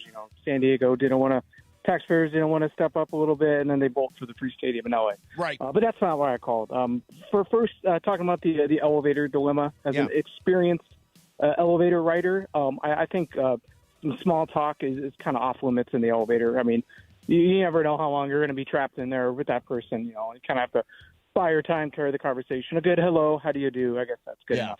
Yeah. Now, what are you doing this also, weekend? Yeah, I know. You could be trapped. You'll say it's a 20-story floor. You're kind of stuck there. But then also, we were approaching the deadline for baseball, and with the thought of there not being a season next year. As a disgruntled Padres fan, I kind of look at these salary cap issues, and I actually did a fun little experiment. I think one thing they got to get rid of is the deferrals with the salaries, especially just looking up to the Dodgers. If you were just to take all their deferred money, add it to their current salary cap, if they had to be paid in full, you're looking at like a $500 million roster. I think something like that, kind of has to be a non-starter for the next year. I'm just curious what you guys think about that. If that's something that should be carried over, or if everyone could just try to squeeze in deferred money before the new CBA comes up. Okay. I'm just curious what you guys think about that. Very good question. This is one area where the players could give. The deferred money issue. Now, about 40 Major League Baseball players have deferred money. Including a lot of Dodgers. 13 Dodgers, people like Dylan Cease and Corbin Burns and Francisco Lindor. They all have deferred contracts. Now, I think that's an easy place for the players to give. It's like, okay, we'll give on that. We won't give on a salary cap, but we will give up on deferred money. All right, and what if you give up deferred money, what do you want in exchange?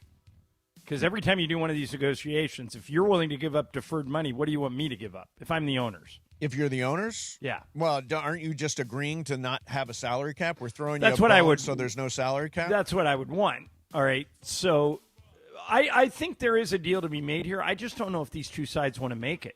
Jeff Passan says they're not even talking. Yeah, I don't think they're – I think there's going to be a work stoppage without Yeah. I mean, I think there's 100% certainty. The question is, how long will it go on? Yep. And nobody knows. Nobody knows. All right, coming up next for you, Curt Cignetti, the national championship head coach, has thrown down the gauntlet with the SEC. We'll get into that coming up next. Mason and Ireland, 710 ESPN. Let me tell you about Cosm. You know, it's so weird. Last night for my Culture Pop podcast, I did a full interview with Jeb Terry, who has invented Cosm. This is the technology, the way these games are broadcast on these enormous shared reality screens. It is all coming from Jeb and all the technology and his whole team over there. And right now, I want to let you know that you can be part of the action at SummerSlam 2026 in shared reality. This is tomorrow and Sunday. Let me repeat, SummerSlam 2026, tomorrow and Sunday. Cosm's immersive displays will surround you with the sights and sounds of one of the WWE's biggest events, and all the superstars will be brought to life. You know, you can't really believe Cosm until you see it. I tell people, get in there. You will go back again and again and again and take the biggest party of the summer to a new level, putting you ringside for SummerSlam 2026 tomorrow and Sunday. For tickets, go to Cosm.com. That's COSM.com, Cosm.com. Mason, Ireland, 710 ESPN. Rams training camp is here. All the coverage on your home for Rams football in the Southland. ESPN LA. We are back at Rams training camp this afternoon at 3 p.m. with DeMarco Farr, Marcus Grant, and Momo Ramona Shelburne. Rams training camp on ESPN LA. Made possible in part by the law offices of Jacob Emrani. Rams training camp this afternoon at 3 p.m. on your home of Rams football, ESPN LA. Guys, Pizza Hut takes me back old school. Birthday parties, Little League, Friday nights, there was always something special about the Hut. Now, celebrate again with Pizza Hut's new throwback value menu. Iconic favorites like a personal pan pizza, breadsticks, and a 2-liter soda starting at just $4. Feed the family with the original stuffed crust pizza, $11.99 for a one-topping medium. Try new additions like triple cheese, mac, and gooey s'mores sticks. Go to pizzahut.com or order now on the Pizza Hut app. Hey, LA, it's Bethel Duran, and let me tell you about the summer deals that are sizzling right now at Northridge and Wonders Toyota. How about a brand new 2026 Tacoma for just $259 a month for 36 months plus tax? $259 for a brand new Toyota Tacoma? It's got to be Northridge and Wonders Toyota. Lease based on 2026 Tacoma model 7146. Total SRP $39,199. Lease and purchase amount of $29,007. $49.99 due at signing, includes first month's payment and $750 acquisition fee. Security deposit may be required on approved credit. Tax, title, license are extra. Excludes dealer dock fee of $80. Offer ends 7/31/2026. Okay, all signed up. Easy. Now let's run payroll. What the? Hey girl, I'm you with more gusto. Nice. Who's that? New social media manager. Hired and onboarded with gusto. And spoiler, we're kind of famous now. Wait, we're famous? Oh, well, I'm famous. Payroll, benefits, and HR. Designed and built for small businesses. Choose a future with gusto. Progressive knows there's no one more important to your team than your pet. They're like your top draft pick. And it looks like Chuck has selected Pepper the Corgi. Bold pick there, Deborah. Yeah, Rich, Pepper has a high ceiling for sure, but he does have a tendency to bark at every tree. Yeah, he brings a lot to the table, but also takes a lot off of it, especially when it's been left near the edge. Nothing left to do now but suit him up for the dog park. But Protect your top draft pick from injury and illness with Progressive Pet Insurance. Get a quote at Progressive.com. Progressive Casualty Insurance Company affiliates and third-party insurers. Not available in all states or situations. Covered subject to policy terms. The OGs of LA Sports Radio. Maybe I'm stupid, and maybe you disagree. That's Steve Mason and John Ireland. Yeah, you are stupid. I have no problem. Mason and Ireland, right now. So those SEC guys are all, we're the best conference.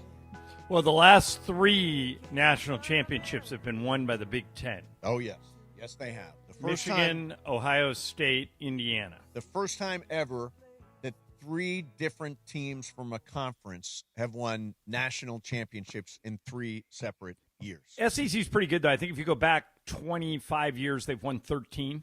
Yeah, but so here's, most of that is Alabama. Here's Kurt Signetti. How are you going to handle being the hunted now that you're at the top? It's like now you got a big target on your back. I bought a bigger gun. Brought a bigger gun. I like that line. He got the best quarterback in the transfer portal, that kid from TCU. Yeah. Is going to be the starting quarterback for Indiana. So they may be able to pick up where they left off. Here he is a little bit more. Kurt Signetti, again, national championship head coach from Indiana, on why the Big Ten is better than the SEC. Big Ten is the best league in football. And a lot of really good football teams. It's hard to win on the road. Very physical football teams, very well coached. It definitely prepares you for the playoffs. There's no doubt about it. The numbers speak for themselves. I mean, we don't run a hype machine up here in the Midwest. We believe everything's earned, not given. And when we fall short, we say we fell short. We don't cry a river, whine, and complain. All right? And that's why we're the best. That's why we're the best. Now, who's the biggest SEC honk in the world, John? Paul Feinbaum. Here he is. I lost so much money betting against Indiana last year. I didn't have enough money to leave the country. I'm still here. I'm not making that claim anymore. Quite frankly, I'm no longer I jumped off the Titanic. I'm no longer saying that the SEC is the best conference. Yeah, no longer. Even he has given up. And the numbers bear it out, by the way, John. As you mentioned, 3 straight national champions. They have here's a comparison. Last 3 years, Big Ten is 11-4 in the college football playoff. SEC is 5-8. Bowl records, for what they're worth, the Big Ten is 28-15 in bowl games in the last 3 years. The SEC is 17-21. The Big Ten is just a better conference right now. Top to bottom, I'll take the Big Ten. So here's an interesting question. Mm-hmm. Of the active college football head coaches. Yep. Let's say you are an athletic director at a big program, and anyone you ask will say yes. Anyone. But you can't go to Saban. It has to be an active coach. Okay. Is it pretty much down to Signetti or Dan Lanning? Would Kirby Smart be on your list? I would have said Sark, Kirby Smart second. Lane? Ryan Day? Ryan Day has always struck me as somebody who, I mean, is good but not great. Yeah. Lanning. I mean, it's Lanning or Signetti, right? Yeah. I think I would say those two because they did a lot with, not nothing from Oregon, but they started from a different place. Ryan Day inherited an already running machine in Ohio State. Yep. Kirby Smart inherited Georgia. I will say that. Would Marcus Freeman be in this conversation? Yeah, he would be in the conversation. He's a really good coach. I like Marcus Freeman. Yeah, but definitely behind Lanning and Signetti for me. Yeah, I mean, as I look at it, John. It's hard. Literally 3 years ago, this would have been Dabo Swinney, Nick Saban, or Kirby Smart. Yeah, by the way, the first 2 guys did not do the NIL thing well.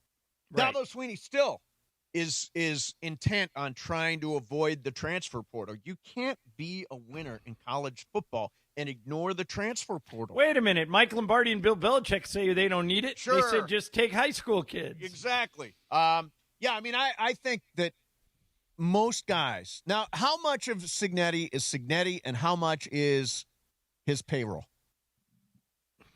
I think a lot of it is Signetti because he did bring a lot of guys. I think a lot of it is his payroll. I think a lot of it is his payroll. I actually but firmly disagree.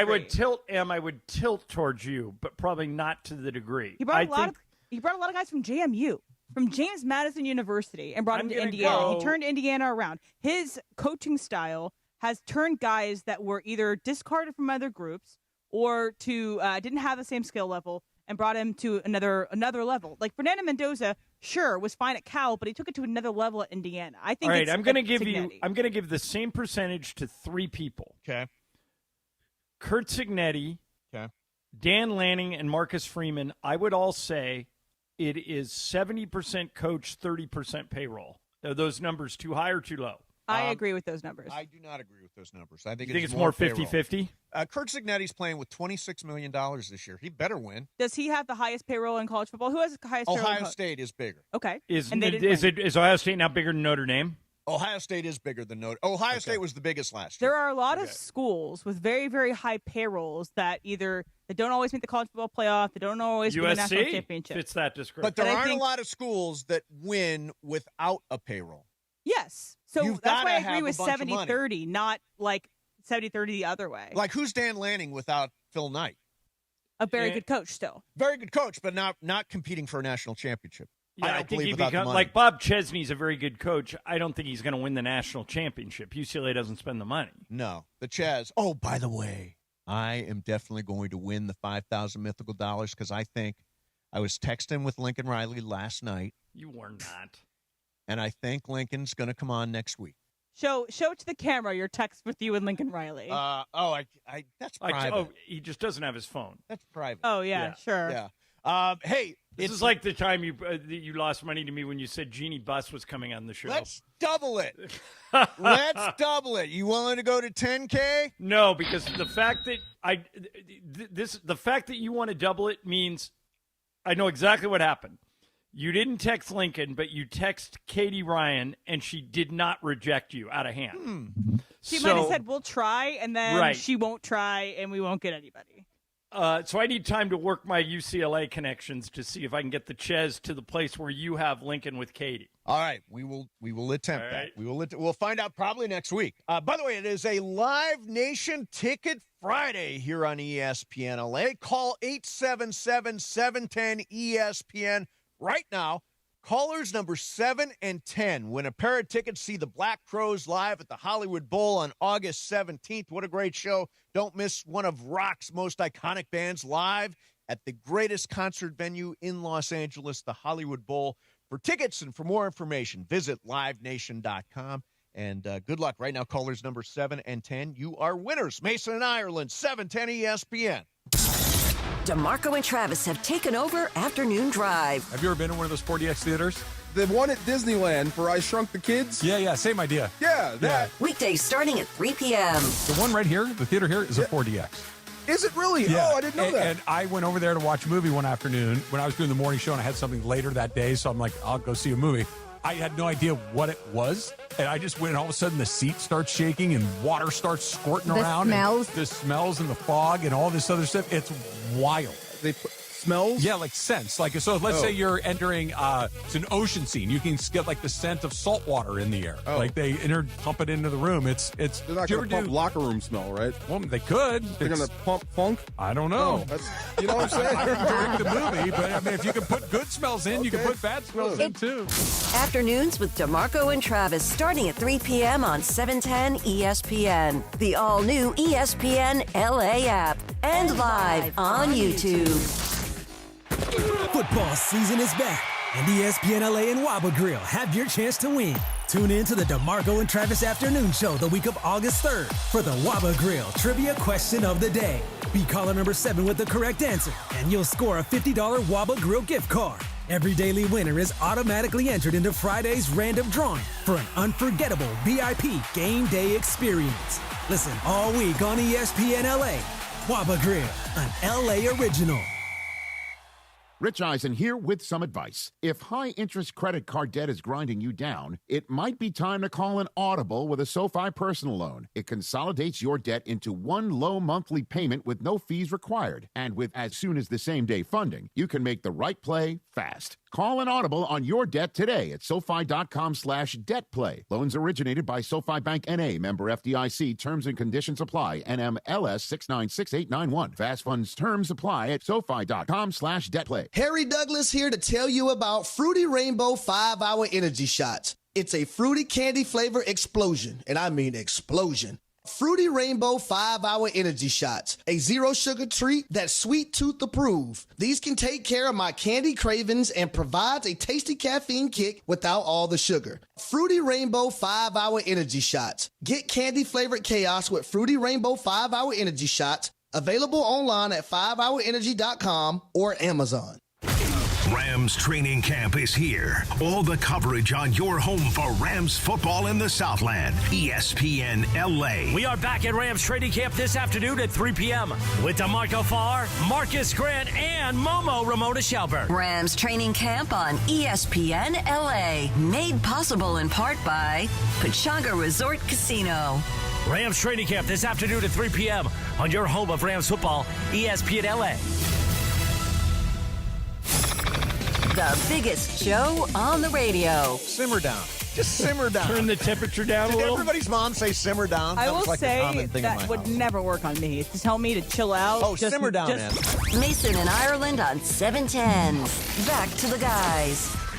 So there is some, it's Friday. And a piece of breaking news. It's Friday, gotta get down on Friday. There you go. It is Friday. I'm super excited for the weekend. And, John, what do you got planned? Well, all your days are the same up there. It's golf. Yeah, We've got one of Lisa's best friends and her husband's up here, so we're fully booked for the weekend. Good for you guys. Yeah, Good for you guys. A lot going on. That'll be fun. All right, so, John, we've got all this sound on the board that we haven't used, so I'm just going to throw some stuff out there. Why not? This is Ben Stiller on the biggest movie he's ever passed on. I have passed on things that then I regretted, for sure, you know? Like what? What did you pass on and you said, oh, and then you see it and you go, oh, my God. Good Will Hunting. Well, I got a number. How do you like them apples? When something like that happens, which is Good Will Hunting, one of the best movies ever made, right? I haven't watched it for a while. But Ben, the boys handed you the script. They were young guys. I don't know if they even knew that I got it. But I got sent it by my agent at the time, and the first turnoff was that these two guys were attached to it to act in it. Who wrote it? I was like, what? Come on. Ooh. Well, you're right. Like, who are they? I cast my own projects. There you go.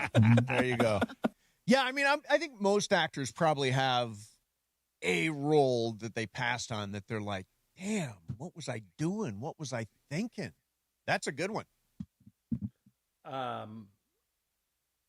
Yeah, I'm trying to think of what the most famous one of those is. Most famous? Like, role they passed on that went to somebody else. Will Smith, Matrix, because he passed it up for said Wild he didn't Wild West. understand it. Yeah. I don't know. Tom Selleck passed on Indiana Jones. Did he really? Yep. Wow. That was a bad one. Yeah, there's some. I'm seeing Jack Nicholson passed as Michael Corleone. Yes, that is true. Burt Reynolds passed on James Bond. Whoa. That's a crazy one. Travolta turned down Forrest Gump. Leonardo DiCaprio turned down the Dirk Diggler role in Boogie Nights. Also, Leo turned down Brokeback Mountain, and also Matt Damon turned down Brokeback Mountain. Molly Ringwald turned down Pretty Woman. Here's a weird one. Jim Carrey passed on Edward Scissorhands. Wow. That's a hard movie to grasp. It's great. I love it, but it's a hard movie to grasp. One more here. Denzel Washington passed on the Brad Pitt role in Seven, which is a great movie. What's in the box? What's in the box? All right, so, John, Rams training camp is back. ESPN LA's coverage Yeah, of I content. think the afternoon show is going to be there today. Yeah, presented by Pechanga Resort Casino. Pechanga Resort Casino, official California gaming and casino partner of the Los Angeles Rams. Play your perfect combination at Pechanga Resort Casino, SoCal's premier resort experience. Visit Pechanga.com for reservations or more information. Coming up next, the latest on Aaron Donald and what Myles Garrett is saying about a potential AD return. That's coming up next for you. Mason in Ireland, 710 ESPN.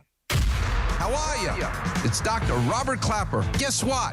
The Weekend Warriors Show is back Saturday morning at 7 a.m. on ESPN LA, thanks to Cedars-Sinai. Cedars-Sinai is a global leader in orthopedics, offering a range of solutions in all orthopedic subspecialties to get you back to doing the things you love.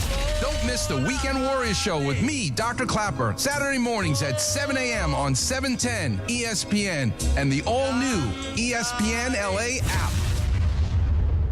Call Jacob. Hey, it's Mace. And I'm Ireland. You know, we know Jacob and Ronnie. We've known him for a long time. And most of all, we trust him. Here's the thing. If you get in an accident, within the first 30 seconds, they're going to try and get you to take a deal that isn't in your best interest. Let's talk about some of the red flags that you should be on the lookout for. The insurance companies will rush you to settle. They'll record all your conversations. They'll downplay your pain. They'll delay any payment that you have coming, and they blame you early.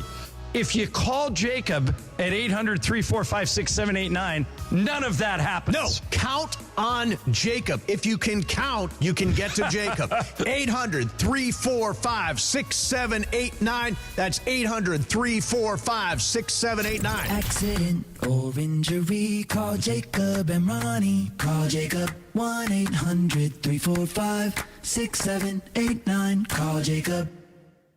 In a world parched for excitement, one drink will emerge. Twisted Tea, the refreshing thrill ride of flavor. Recreating its classic role as the hard iced tea that goes down smooth. Twisted Tea doesn't just taste like real iced tea, it's made with real brewed tea and a 5% kick of alcohol. Taste the adventure with Twisted Tea Hard Iced Tea. Keep it twisted. Twisted Tea Brewing Company, Cincinnati, Ohio. Please drink responsibly. Every 40 seconds, a child is reported missing. Find the Children is a nonprofit organization dedicated to helping find missing kids. You can be a part of their mission by donating your unwanted car. Call 1-800-294-0222. You'll receive the maximum tax deduction, and we provide fast, free pickup. Call 1-800-294-0222. Donate your unwanted or unused car. Call 1-800-294-0222. This advertisement was paid for in partnership with Cars R Us and Find the Children. Mason in Ireland on 710. John, you're working with God today. I love that. Hey, God. Hey, God. Thank you. The biggest show on the radio. Yeah, lowercase G, not capital G. Lowercase G. Yeah, you're like exactly Athena right. or out there, Yeah, or one of whatever. them guys. Poseidon, Like yeah. Mercury or one of them. Steve Mason and John Ireland right now.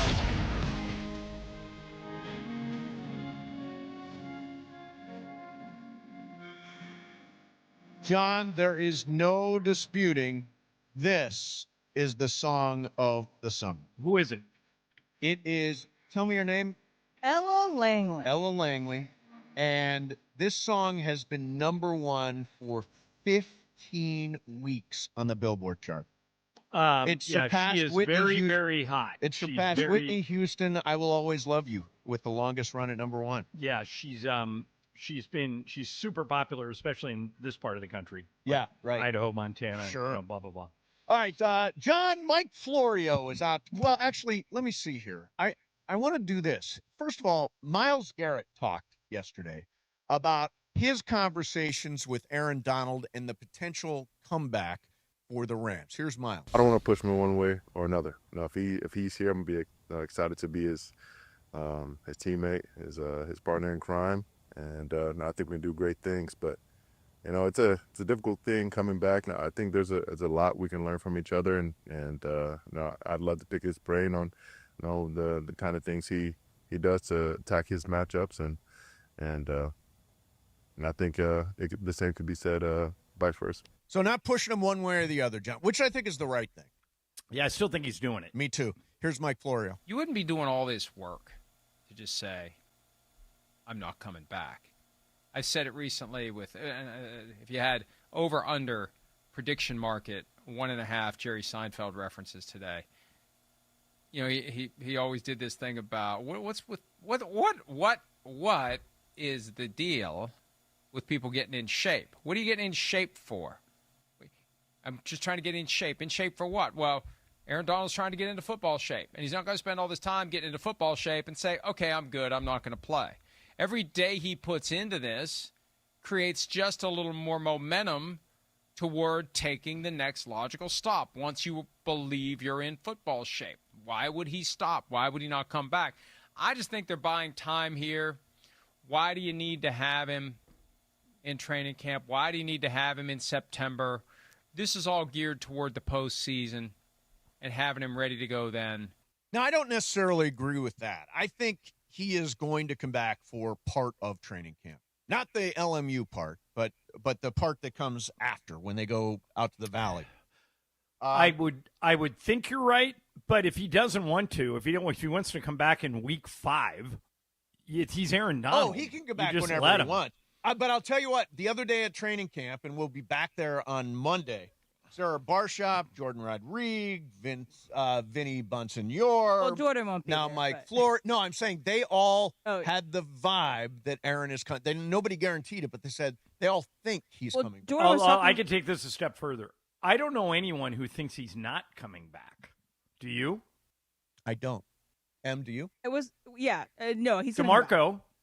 No, DeMarco thinks he's coming back. Yeah, just, I think like, DeMarco not does, for too. sure. He's being cagey. Whatever. I think what Jordan said when she was on with us is that, like, Myles Garrett was used in 2022, right before Donald retired, as potential bait to even get him to stay, because they had even wanted Myles Garrett since then. And they were like, oh, maybe we'll get Myles Garrett, and then you can have him to play alongside, and you won't have as much double teams, therefore you should stay and not retire. But it didn't end up then, so that's why I think it still might work now. Yeah, I think it's definitely going that direction, and it is really fun to think about. One of the things that Sean McVay talked about this week was managing expectations. Here's Sean. I think you acknowledge it, but you also talk about that doesn't do anything. Let's be inside out. I think what's great is that people care about this game, and you guys have jobs to do, and we respect that, but I respectfully say that your guys' opinions doesn't mean to us, but in all seriousness, though, Omar, what I think is important, though, is that we're inside out. There's going to be adversity that inevitably we hit. How we handle that will be key, how we stay connected, and how we continue to be courageous to put ourselves out there with the unpredictability of what sports entails, and that's part of being courageous, and that's what we want. And we've got a lot of guys that are wired the right way, but I think you build skills in those areas, and I feel really fortunate to do it with a group of people that have that mindset and mentality, but we've got to earn it every single day. Yeah, I don't care what you say. Sean's basically saying. Yeah, I don't blame him. He's being honest. But here's a weird statement. Tell me if you agree with it. If Aaron Donald comes back, they will be so loaded at defensive line that doesn't Trent McDuffie become the most important player on the defense? Yeah, I mean, the back end of that defense is huge. Because McDuffie, who's the highest paid corner in the league, they traded for him for Kansas City and then made him the highest paid corner in the league. He's going to be the guy that changes things for the Rams defensively. If you have Garrett and Donald and Braden Fisk and Kobe Turner and is Poona Ford still there, right? Oh, yeah. You have all those guys. They're just going to wreak havoc collectively as a group, but McDuffie is going to be the guy that kind of makes or breaks the back end of your defense, right? Oh, no question. And by the way, Jalen Watson also, and here's the thing that we talked a lot about. By the way, Jalen Watson is the other corner who also came from the Chiefs. The fact that they both came from the Chiefs is a little bit like when Jared Verse and Braden Fisk both came from Florida State. They have a shorthand of having played together. Hand signals they talked a lot about. I mean, there's an advantage to having both of those guys come over together, and the back end of the defense was a gigantic issue last year. And it's the back end of the defense with having the sack leader of the NFL coming down at the barrel at the quarterback. So the quarterback is rushed, therefore, and then also have them cover back there. And by the way, Trent McDuffie is no longer the highest paid cornerback. Denzel Ward got paid this week. And is now so Ward passed him up. Yeah. Okay. Yeah, whoever gets paid last gets paid most. Yeah, it's normally the way it works. Yeah. All right, real quick here. I want to let's pivot over to, of all things, the Angels, John. Really? They made a trade. The So Angels made a because we were wondering if they're going to be active at the trade deadline.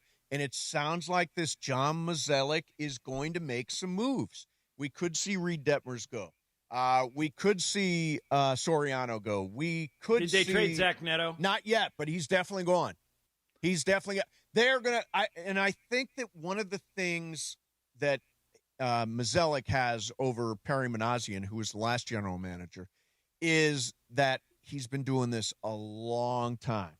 Manassian, I think that was his first GM job. You are correct. And Mozeliak has been a really successful GM for a long time. So it will not surprise me to see him have Artie Moreno's ear and be able to move some of the talent they have for stuff that will help them down the road. So I was talking to somebody who works pretty high up in baseball, and I said, why aren't the Angels trading Trout? And this guy was convinced that it's Trout that doesn't want to be traded.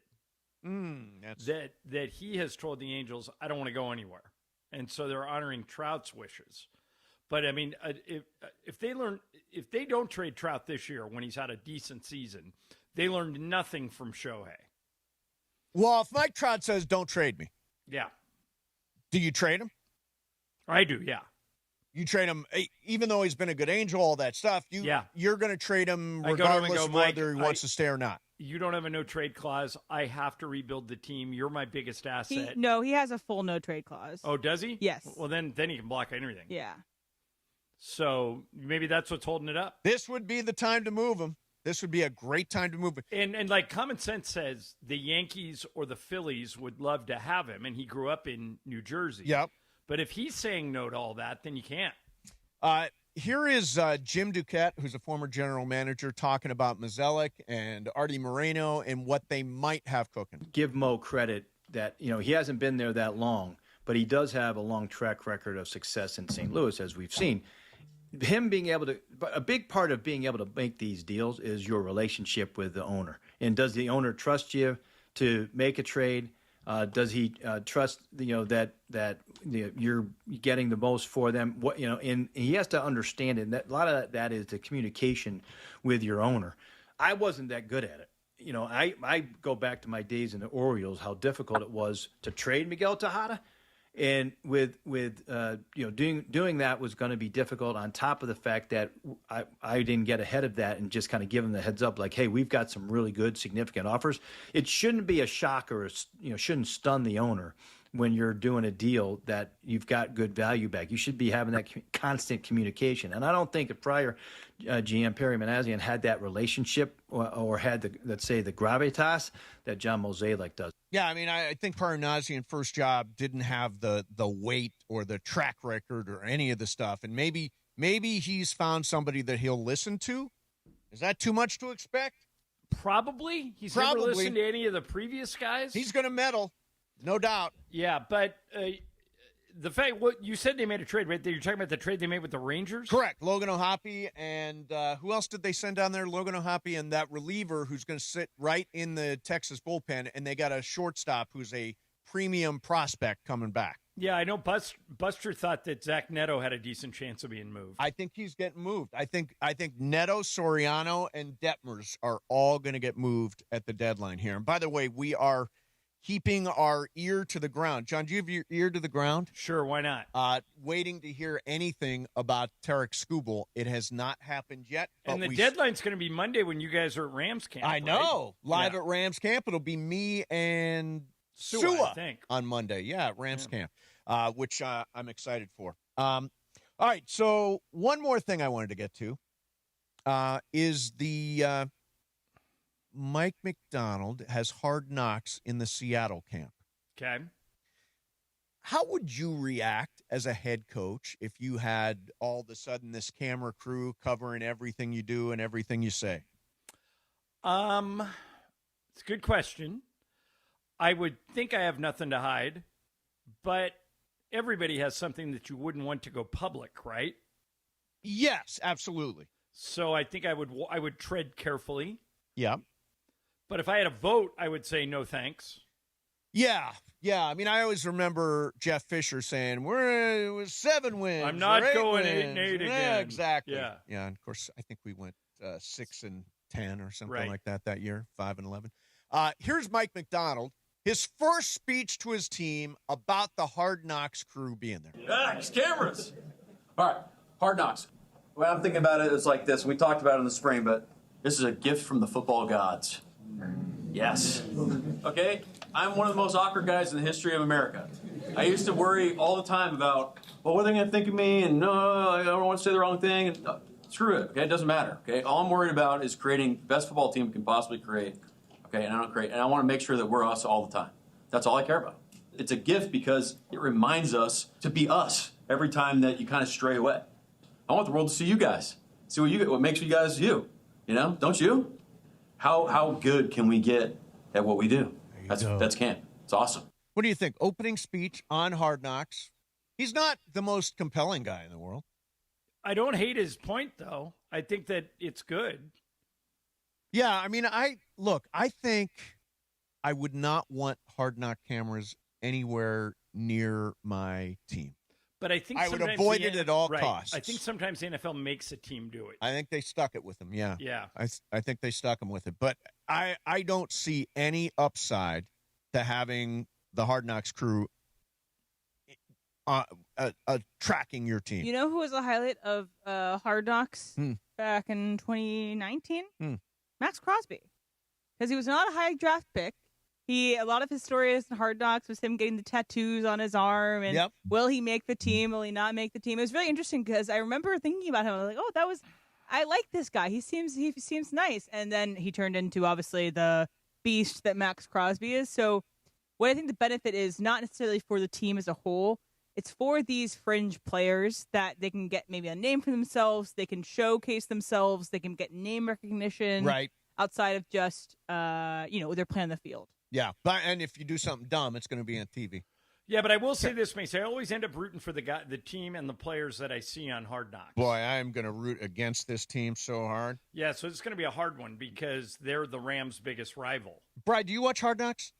I do. I usually will try out every season, at least the first couple, and then if the couple of the guys hit, then I'll keep watching. I have not watched it in years. I watched it at the very beginning, and then truthfully, it's kind of the same thing year after year. I mean, there are different personalities, different coaches, all that stuff.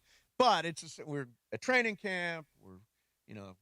All the normal stuff happens. So I haven't watched that in a while. Are you watching the quarterbacks documentary? I'm not. I am not either. I haven't started that one. No? Although I think Hard Knocks, I am kind of interested to see Cooper Kupp in that because he's kind of promoted a little bit, and I just want to see how he gets along there. Okay. I think you'll realize that he's not that interesting off the field. I will tell you that. By the way, Cooper Kupp, Hall of Fame or no? Yes. I don't know. I've got to do some research before I say. Monster year, maybe the best year a receiver has ever had. Well, besides Megatron. Well, did Megatron win the Triple Crown like Cooper did?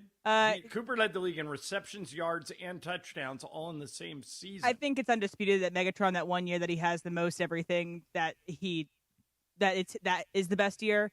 But I think after that, Cooper did. But they're all thrown balls from Matthew Stafford. Yeah, I mean, I think he's had one of the greatest seasons. Super Bowl MVP. Has he done enough in terms of total? It's close. Yardage? Is Julian Edelman a Hall of Famer? I would argue no. I would argue no also. Then Cooper Kupp is not. Yeah, I mean, I think but longevity Julian is Edelman never the had issue. a season like Cooper Kupp. He is a Super Bowl MVP. He was Tom Brady's #1 guy for that last run with the Patriots when they won that Super Bowl. I think Julian Edelman has more rings than Cooper Kupp does. I just think that he has a better case than Cooper Kupp.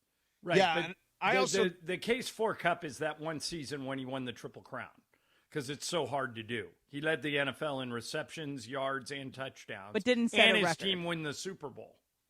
Yeah, I think it's that longevity issue. Normally, it's the other. Normally, it's they have great longevity and they haven't hit. Had the big one. This is a case where, I mean, Jerry Rice had 22,000 receiving yards, Marvin Harrison 14,000.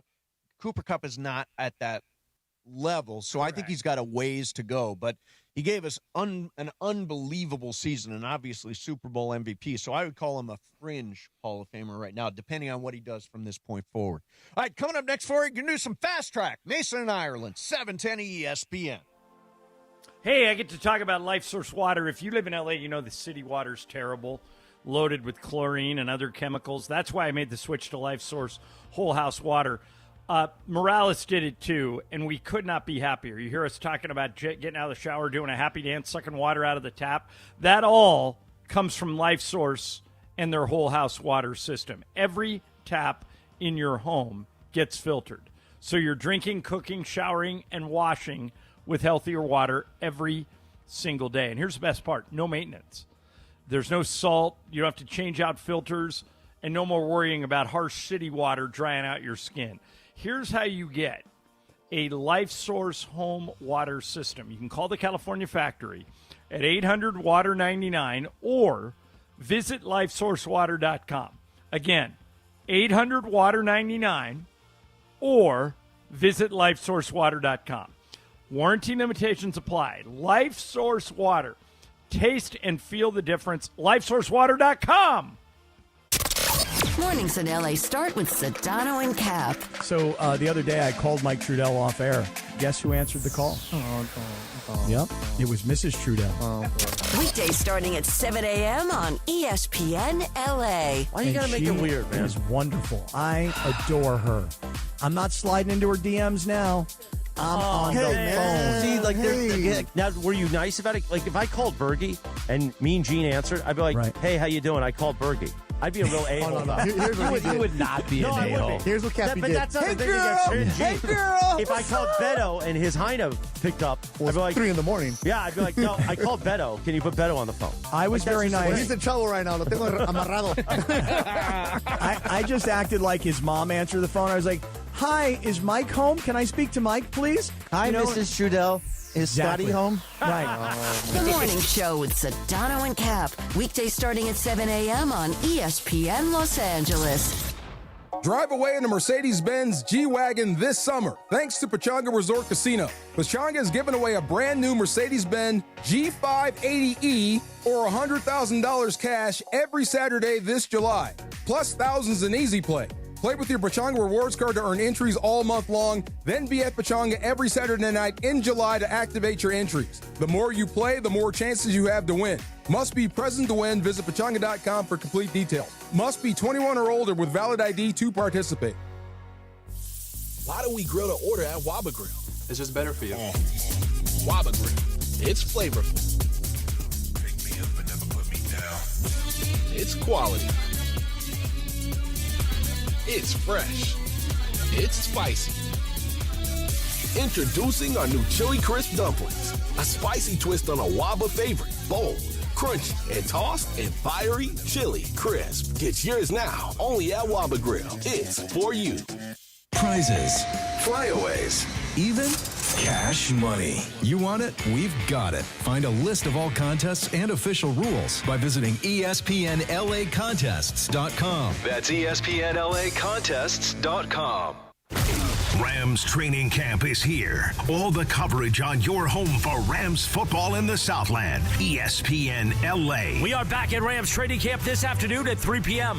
with DeMarco Farr, Marcus Grant, and Momo Ramona Shelburne. Rams training camp on ESPN LA. Made possible in part by the law offices of Jacob Emrani. Rams training camp this afternoon at 3 p.m. on your home of Rams football, ESPN LA. You've probably heard all those ads for life insurance. Just a few dollars a day, apply online in minutes, no medical exam. Simple, easy, and cheap, right? Now you're thinking, maybe I should get a quote. Well, smart thinking. Everyone should have life insurance. But here's what they don't tell you. Those few dollars a day rates, they're for young people in perfect health. That's why everyone calls Big Lou the 50 to 60-year-old not-so-perfect candidate. Like you. You take prescription meds, and you're overweight. Winner, winner, fried chicken dinner. Well, Big Lou works with life insurance companies that want people like you, with no surprises after you apply. In fact, if you're a 50-year-old guy with a few health glitches, Lou could probably find you $1 million of term life coverage for about $200 a month. So, yeah, you need life insurance. But unless you're young and healthy, you gotta call Big Lou, because he's like you, older, heavier, and on meds, too. Get a quote right now at 800-568-2790, 800-568-2790, or biglou.com. the home of Rams football, and now the home of The Rich Eisen Show. Weekdays 9 a.m. to noon, KSPN Los Angeles, a Good Karma Brands radio station. And it is 2 p.m. in the Southland on the biggest show on the radio, Mason in Ireland. All right, it is time for Fast Track. Fast Track. The return of Fast Track, driven by our friends at Cerritos Auto Square. Why do more people buy their car at Cerritos Auto Square than from any other location in Southern California? Easy.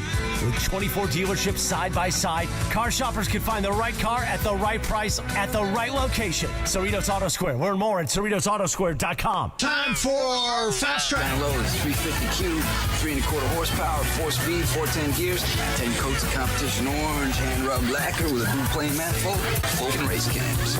Fast Track on Mason in Ireland. Time for Fast Track. Take it away, Mace. Zoom, man. And for this Fast Track, I might need to cover Brian's ears here because he's not allowed to know about this. I'm talking about the Ryan meetups. Have you guys heard about these things? No, not at all. So there's a group of people. They're all named Ryan. It was started by this one guy who was like, let's just have some fun. Let me just put some posters around New York. Hey, there's going to be a Ryan meetup at this park at this time. Let's just see how many. So, like, if your name is Ryan? Yes, people named Ryan would come and show up. And then people would show up. They'd have a good time. They'd chant, Ryan, Ryan, and then go on their merry ways. I think people crave community. Well, they just had their biggest Ryan meetup ever yet. It was over 1,000 Ryans have a self-proclaimed roller coaster world record where they had the most Ryans riding a roller coaster at one time. Wow. They met at the Mall of America in Minnesota.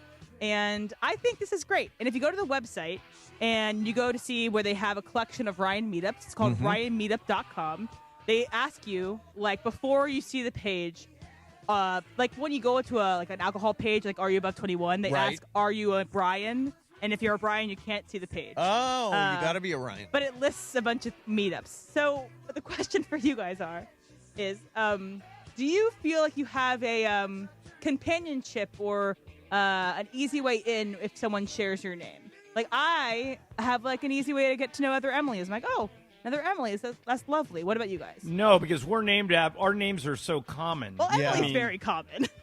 Yeah, but it's not as common as John or Steve. Or even Brian. Steve, although there are fewer and fewer Steves. Have you noticed that? Who's the last Steve you met, other than me? Well, I'll pull up my phone. I have probably 10 different Steves 10 in different my phone. Steves? Wow. Yeah, wow. I think. Yeah, I'd like to get rid of Steve as a name. By the way, one of the funniest things, one of the highlights of Rams season last year was when they randomly do this where they show celebrities and they're like, this is Slash from Guns N' Roses. With John Hamm. This is John Hamm. And then they randomly show some guy. And they call them Steve. It says Steve on the screen. So I happened to be the Steve during one of the games last year, and I thought it was the funniest damn thing. I will say, when I was in high school and through my sorority, I was in a sorority with, like, 8 other Emilys. I was in, really? I had, like, a bunch. I think Emilys were really big in the 90s. And so there's a ton of Emilys. So it's not as common as John. How many I have Steves? 39 Steves No in my way! phone and 4 Stevens. 39 Steve? How big for is your total phone? of 43. Is there a way that it will tell you how many? That's insane. I have You 39. 39 Steves? Yeah, including some pretty famous ones. Steve Clarkson, the quarterback coach. Sure, Steve Clarkson. Steve Fezzik, the Fez. The Fez, yeah, I like the Fez. Steve Hartman. Yeah. Steve Jackson, who sits courtside at the Laker game. Steve Lavin, the former UCLA Steve coach. Lavin, yeah. All right, so they're smart. Steve Mason. Steve Malden, the former GM of CBS 2. Steve Politzer, who is Sam Pines and Craig Karmazon's co-owner. Yeah. Steve Sands from the Golf Channel. Yeah. Steve Soberoff from the City Council. Yeah, there are way more. Steve Webster. Remember our buddy Steve Webster? Yeah, Steve Webster, yeah. What's the most there's famous some Steves Steve? out there. Steven Spielberg? Steven Spielberg, yeah. That's What's the most famous Steve John? McQueen, maybe? Yeah. Steve McQueen's a great. Most famous John's probably John Wayne. Yeah. Yeah. Did you ever John see? Adams? Did you ever see a Steve McQueen movie? Any Steve McQueen movies? That's Around the World in 80 Days? No. What's okay? The Great Escape? List The Getaway. No, but Great Escape I've seen. The Great Escape. Yes. Yeah, that's. What are some more? The Getaway is one. Was he not in the original Thomas Crown Affair? He was. Yeah. I have not seen, which there is. Did you see the trailer for the new one, John? Remake, yeah. Yeah, with Michael B. Jordan, right? Yes, and Adria Arjona as the main love interest. What's weird about that is they already did a remake with Pierce Brosnan and Rene Russo, and it was really good. It's just like so. This is Cape Fear. This is a third remake, and I heard Cape Fear. The new Cape Fear was really bad. Yes, but okay. Also, here's the case for the third redo. Okay. A Star Is Born. We've done A Star Is Born, I think, 5 times at this point. Yeah, there have been a lot of and Star every Is time Born. it's great. Did you not like the Lady Gaga, Bradley Cooper, Star Is Born? I liked it a lot. I got so sick of that Shallow song. It's well, like Shallow, that's Shallow. like the 4th A Star Is Born, and so it could still be good. Yeah. Okay. I got you can tell a movie's working when I got noticeably upset when Bradley Cooper wet his pants on the Tonight Show. Remember that? Oh no, that was on stage at the Grammys. That's what it was. Oh, was it? Because she was accepting the award. He got up on the stage. He wet his pants on stage at the Grammys, and that's when you know, like, he's there's no return from At this. some point, I was like, I think Bradley Cooper was thinking, I'm done with this song. Like, stop singing this song at me. Shallow, Shallow. I don't think so, because on the stage of the Shallow. Oscars, He made a they lot had of money some, out of it. chemistry. He did, but I mean, it got super annoying there. I think Lady Gaga is super underrated. She was great in House of Gucci. I don't care what anybody says. House of Gucci is a good movie. I will say this, although I'm not a big fan of her acting, she is the hardest worker there is. I mean, she has got everything going on. So you don't like her in A Star Is Born? No, I didn't. A Star Is Born, I was not a huge fan of. Disagree. Yeah, not a huge fan of. Hey, LAFC on the road tomorrow in Vancouver. Tune in at 3:30 for the BMO Countdown to Kickoff, hosted by Mario Ruiz, leading you right up to kickoff at 4. Catch every moment on the ESPN LA app, home of LAFC. By the way, the one Steve I can think of, I dated a guy named Steve who looked exactly like me. It was like dating myself. I was like, was that early on and being out? Because that seems to be a trend when people come out, they date people that look like them. No, I'd been out for a while. This guy just looked so much like me. It was like sort of weird. A mirror. Yeah, it was like a mirror. All right, BC, what do you got? Fast Track. All right, earlier this week, I brought to you the 99 Club in Madden with Myles Garrett and Matthew Stafford leading the way, 2 Rams. They dropped the team rankings today, so it's a little two-part here. So first of all, the good news, the Rams, highest-rated team in Madden overall, but also the best-rated offense and the best-rated defense in Madden. So they're already crowning them as the best team. Yep. What the controversy today from all the fans, though, seems to be the Seattle Seahawks are the 10th-ranked team, which is the lowest-rated Super Bowl reigning champ ever in Madden's history. And this kind of goes, the hard knocks, but why are the Seahawks so, nobody's really counting them in again? And they still have pretty much the same exact team, minus Kenneth Walker. Is there a little bit of, people doubting the Seahawks again? Well, I think that people saw with their own eyes that the Seahawks got very lucky last year. They shouldn't have won that regular season game against the Rams at the end of the season when the refs screwed up the touchdown. And so that game, the championship game, NFC championship game, would have been in L.A. And so, Mace, the Rams went out and added to their roster. The Seahawks really didn't. And so, of course, the Rams are going to be favored over the Seahawks. They basically beat them twice last year if the refs don't screw up that call. And the one thing all those power rankings like is change. They love change. It's like, they added this and they added that and they added one of those and all that stuff. And the Rams made a lot of big But I'm changes. trying to think. Brian, do you have the ratings in front of you? Yes, I do. Okay, so I'm trying to think of the 8 teams that would be ahead of Seattle. So you said the Rams are number 1, right? Rams are 1, Seattle is 10. Okay, gotta so be Denver. Eagles have got to be one of those 8. Eagles are right? 2. Eagles are 2. All right. May said Denver. Broncos are in there at 5. All right, Patriots. Patriots are 6. What? The Patriots are ahead of the Seahawks? Yep. The Seahawks beat them 29-13 in the Super Bowl. Brian, That's what about the Bills? Bills are in there at 8. All right, so we're missing Who's 3, 4. We know Seattle's 10. Chiefs? Chiefs are 9. Chiefs ahead of the Seahawks? Yes. I don't know why you're more surprised about the Chiefs than the Patriots that were crushed by the Seahawks. Yeah, I know, but they still were 13-4 last year. No. All right, I'm going to take a so this is a combination of offense and defense, right, BC? Yes. Give me the Ravens. So they one of the 8? Ravens are 4. You're still missing 3 and 7. Mace, who's 3? How about Houston? No, Houston not in the top 10. All right, that's strike 1. 3, I think, is the most surprising out of any team 49ers. in the top 10. 49ers are at 7. Bears. So you're missing 1. All right, so we're Not only the Bears. missing 3. In the right division, though. Lions? It is the Lions. Have Wow, highest really? rating. Lions Yeah. 3rd. I They didn't even make Lions the are playoffs third last overall? year. Yes. The Seahawks are going to be very good this year. They're going to be very good. They didn't lose anybody really besides their offensive coordinator. I think they can survive it. They just kicked the crap out of the Patriots in the Super Bowl, and the Patriots are ranked like 3 spots ahead of them. That is absolutely asinine. See, I think so. Again, this is a case of people believing in Drake May and his growth and his development and belief in Vrabel. Hey, they went from 4-13 to 13-4. Come on, did that's Diana a huge Rossini turnaround. make this list? Wow. Emily with the random shot. Wait, what'd you just say? Oh, you got to go back and listen to it, John. Okay. I know. I said, did Diana Rossini make this list? Oh. Well, do you guys think, yes or no, that scandal, Mike Vrabel's Rossini scandal, will have any effect on the Patriots? None. Zero. No. You think 0? Zero. Wow. I think it's got to have some. I think it's over. Once he brought the puppy to the That press team- conference, it was lights out. That team's been through so much, has dealt with so much scandal over the years. I think they know how to handle it in that building. That is true. It's They true. do Their know how to owner is scandal. not exactly squeaky clean. Yeah. All right, coming up next for you, more Fast Track. Mason and Ireland, Big Friday, 710 ESPN. It is Fast Track on Mason and Ireland on 710 ESPN, the all-new ESPN LA app, and always on YouTube at ESPN Los Angeles, driven by Cerritos Auto Square. And it is time for Fast Track. Fast Track. Why do more people buy their car at Cerritos Auto Square than from any other location in Southern California? Easy. With 24 dealerships side by side, car shoppers can find the right car at the right price at the right location. Cerritos Auto Square. Learn more at CerritosAutoSquare.com. Time for Fast Track. More Fast Track next.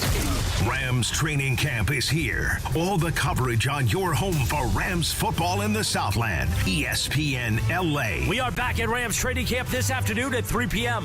with DeMarco Farr, Marcus Grant, and Momo Ramona Shelburne. Rams training camp on ESPN LA. Made possible in part by the law offices of Jacob Emrani. Rams training camp this afternoon at 3 p.m. on your home of Rams football, ESPN LA. Call Jacob. Hey, it's Mace. And I'm Ireland. After a crash, you are on the spot. You got to make the right decisions. So count on peace of mind. Count on Jacob. Here's what I mean. 800-345-6789. Mason, you just count to 9. Exactly. Count on a plan. Count on a team that moves fast. Count on Jacob. Accident or injury, call Jacob and Ronnie. Call Jacob 1-800-345-6789. Call Jacob. Welcome to Milagro Tequila, where the sun shines, good times roll, and tequila pours. Take a sip of sunshine this summer with Milagro Tequila, crafted from 100% Blue Weber agave for bright flavor and exceptional smoothness. Shake up fresh margaritas with Milagro Silver. Mix the perfect paloma with Milagro Reposado, or enjoy the rich, smooth taste of Milagro Añejo on the rocks. Find Milagro at your favorite retailer, in-store, and online. Tequila never tasted brighter. Milagro Tequila. Please enjoy responsibly. We expect our information in real time. US Med carries continuous glucose monitors, which provide real-time readings of blood glucose levels. US Med is an approved provider for Medicare and over 500 private insurers.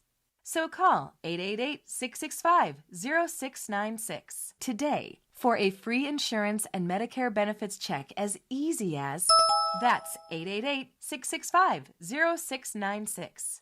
My name is Whitney Allen, and I'm a widow. My husband, Ryan, died. We never thought we'd ever have to use life insurance, but the unexpected happened. With Ethos, signing up was fast and 100% online. You can get a quote in seconds, apply in minutes, and get same-day coverage. No medical exams, and you can get up to $3 million worth of coverage. I'm grateful we were prepared. Get your free quote at ethos.com/play. That's ethos.com/play. Paid spokesperson. Time spent on application may vary. Online health questions required.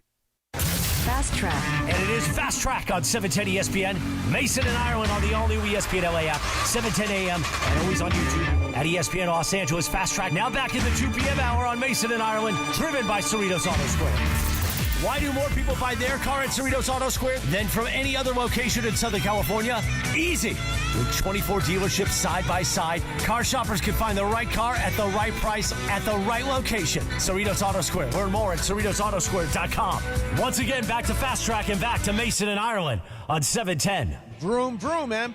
Well, last segment we talked about disrespect, and the disrespect maybe that people think that the Seahawks might be getting from those Madden ratings. Well, I saw this piece of sound. It's from Liam Cohen, the head coach of the Jacksonville Jaguars. He was with their local radio over there, and he was talking about how you don't really need to manufacture nobody cares about us or nobody is thinking about us at the Jacksonville Jaguars because he doesn't have to look very far. Here's Liam Cohen. You know what I said to the staff the other day was, I go, guys, this is the best part of coaching the Jacksonville Jaguars. You don't have to make up telling your players stuff. Yeah, you don't right. have to make up the fire. You don't have to make it up. It's given to us every day. Yeah. And it's like a welcome. It's a gift from the heavens. From the, you just scroll. I just go pull up my phone, look at the NFL Network website, and just pop up here. And I'm just curious if I see any photos or anything about the Jacksonville Jaguars. I think I'll just scroll right on through. You keep going, yeah. I think I'll see 40 pictures of Caleb Williams, and I won't see a single thing about any of our players. If you were a good Jacksonville Jaguars player, would you find this motivating? No. I don't think anybody... Being ignored? Yeah, I don't think disrespect or and if you have to be motivated by the media, you've got a problem. You should be motivated without any media coverage, period. And Sean McVay, by the way, Mace, has the opposite problem this year. All the Rams players are hearing how they're going to win the Super Bowl and they're going to go undefeated and all this other stuff. It's rat poison, as Nick Saban would say. But got to be honest, as a Rams fan, when I get up in the morning and I turn on the Get Up or the First Take or any of those shows, it's fun for the Rams always to be in those conversations. It's actually really fun. So it's fun to be one of those teams that everybody talks about. And yes, the pressure does. But Emma, to answer your question, no, I don't think that's a motivator if I'm a player for the Jags because I know I have to play. I have to show up and play anyway. You know nobody believes in us because clearly nobody does. Yeah. Chip on your shoulder, play that way. Hey, Rams training camp back today. Tune in this afternoon, 3 to 6 for DeMarco Ramona and DeMarco Ramona and Marcus. Live from Rams training camp at LMU. Training camp coverage on ESPN LA, powered by Waba Grill. It's for you, BC. What do you got? Fast Track. All right, last week we learned that the new Rams jerseys, coming out with 2 alternate jerseys for the season. Yep. A lot of the other NFL teams are slowly starting to release their alternate jerseys. The Bills kind of getting some criticism online. Take a listen to Josh Allen the other day at his press conference. Stop hating on the jerseys, guys. I don't know if you guys are hating. I don't know. I don't see anything, but they're great. I honestly like. Speaking of new, right? It's a new look. It is. I understand that, but we gotta be new, and I think these jerseys kind of are symbolic of that. And I'm excited to wear them. It symbolizes a lot of newness, and that I am excited about. I've heard a lot of comments about the jerseys. I enjoy them. I think it's very symbolic of what we want to do and what we want to be. I understand people want the old jerseys and the old helmets and all that, but at some point, too, we are moving forward. We have to move forward and do something new, and that's what we're doing. So my thing here, first two-parter. If Josh Allen first doesn't sound too excited about the jerseys himself. No, not super, but he's putting it out there. He's fighting the good fight. But if your franchise quarterback has to go on record and defend the jerseys, they are bad jerseys. Do you agree? I got to be honest. I don't think they're terrible jerseys. I don't either. I actually think they're kind of cool. It's nice to have something different. These are the Nickel City jerseys. Do you like them, Brian? I do. I can see where people like. Nobody likes change. Nobody likes change. It's kind of the helmets look a little weird for me because you kind of lose a little bit of the logo. It's like more magnified. Yep. But other than that, I do like them. I like the color. I don't like them. You don't like them, Em? It's a weird gray. It is an odd gray. I think here's my grand conspiracy. Every year Nike is like, which team are we going to give the gross, ugly jerseys to? Oh, you think so? Who's it going to be the Bills this year? Because, I think 2 years ago it was the Steelers. They had absolutely terrible throwbacks. And then the year before that, I think it was the Giants with, the nude pants and, the gray top. I think Nike has it out for one team every year. So that's my grand conspiracy. I never get hung up on the laundry. I know that there are people that are into the jerseys and all that. Like Travis Rogers knows every jersey and all that stuff. People lost their minds when the Rams released their jerseys a couple of years back. Yeah, but the ones they released a couple of weeks ago, I liked both of them. I liked the last year the Midnight Mode. I thought was really cool. I liked the one that came out last week. Me never too. get hung up on the jerseys. I mean, I get hung up on the scores of the game. That's right. what I'm hung up on. Like the Chargers have always had the best jersey in the NFL. That's right. But they don't win enough Yeah. But Brian, they have the cool, especially those powder blues. The powder blues. Yeah, they've been doing the powder those blues. are the best uniforms in the league. They are. How often do they wear the powder blues? More and more often. I think a couple times this season. But now they do the different variations. They'll do the white pants. They'll do the yellow pants with the powder blues or the all blues. I think I like the Seattle ones the best. I think Seattle are my favorite jersey collection because they have more than the Chargers. A lot more than the Chargers. I don't like the powder blues. I don't like the Miamis. Really I like the Seahawks and I like the Steelers, obviously, and I like the Ravens. The Ravens. I think the Chargers from helmets down to unis. I'm a big fan of the powder blues. I think they look great. That's the only good thing about the Chargers. I will take a powder blue jersey when the Chargers finish higher than the Raiders. There you go. There we go. Please. Now, have you decided whose jersey? Are you going with a current player or a? I think maybe like a Junior Seau or LT. Yeah, probably smarter to go or Phillip Rivers. I never had a Phillip Rivers. So in my case, you're going to get a Fernando Mendoza jersey.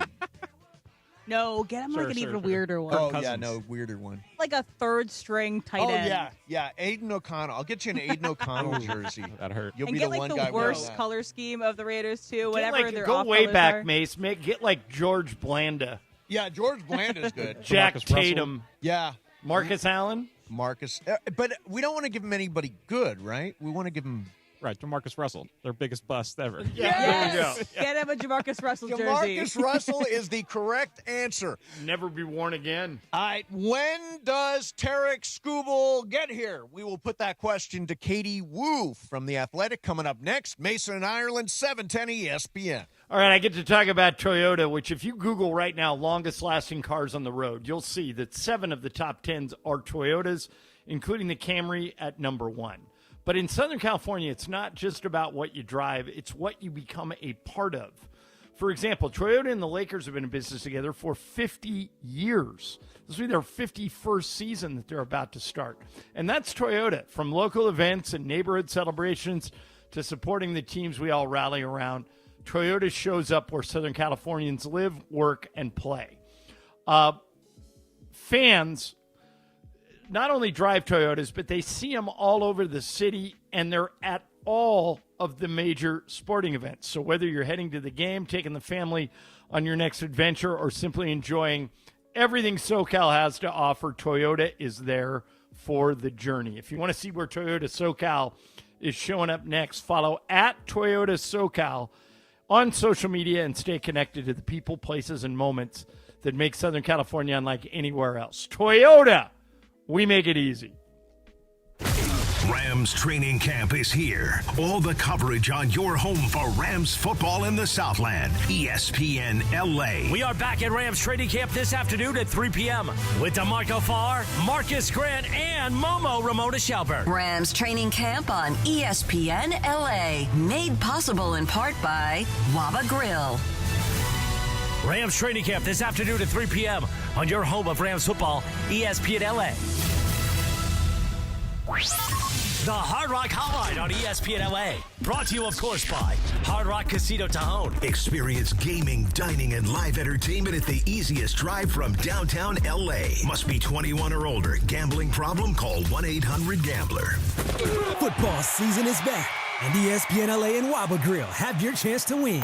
Tune in to the DeMarco and Travis Afternoon Show the week of August 3rd for the Waba Grill Trivia Question of the Day. Be caller number 7 with the correct answer, and you'll score a $50 Waba Grill gift card. Every daily winner is automatically entered into Friday's random drawing for an unforgettable VIP game day experience. Listen all week on ESPN LA. Waba Grill, an LA original. You've probably heard all those ads for life insurance. Just a few dollars a day, apply online in minutes, no medical exam. Simple, easy, and cheap, right? Now you're thinking, maybe I should get a quote. Well, smart thinking. Everyone should have life insurance. But here's what they don't tell you. Those few dollars a day rates, they're for young people in perfect health. That's why everyone calls Big Lou the 50 to 60-year-old not-so-perfect candidate. Like you. You take prescription meds and you're overweight. Winner, winner, fried chicken dinner. Well, Big Lou works with life insurance companies that want people like you, with no surprises after you apply. In fact, if you're a 50-year-old guy with a few health glitches, Lou could probably find you $1 million of term life coverage for about $200 a month. So, yeah, you need life insurance. But unless you're young and healthy, you gotta call Big Lou, because he's like you, older, heavier, and on meds, too. Get a quote right now at 800-568-2790, 800-568-2790, or biglou.com. The biggest show on the radio, Mason and Ireland. Payoff pitch to Rojas. Hey, this is Miguel Rojas from the Los Angeles Dodgers. It's back. It's on its way. Out of here. Miguel Rojas. You're listening to Mason and Ireland Show. Mason and Ireland rolls on. All right, joining us right now, there's little Tommy Trumpet for you as we open with Katie Wu. Is it Tommy or Timmy? Is it Timmy or Tommy? Am I getting that wrong, Katie Wu? You know what?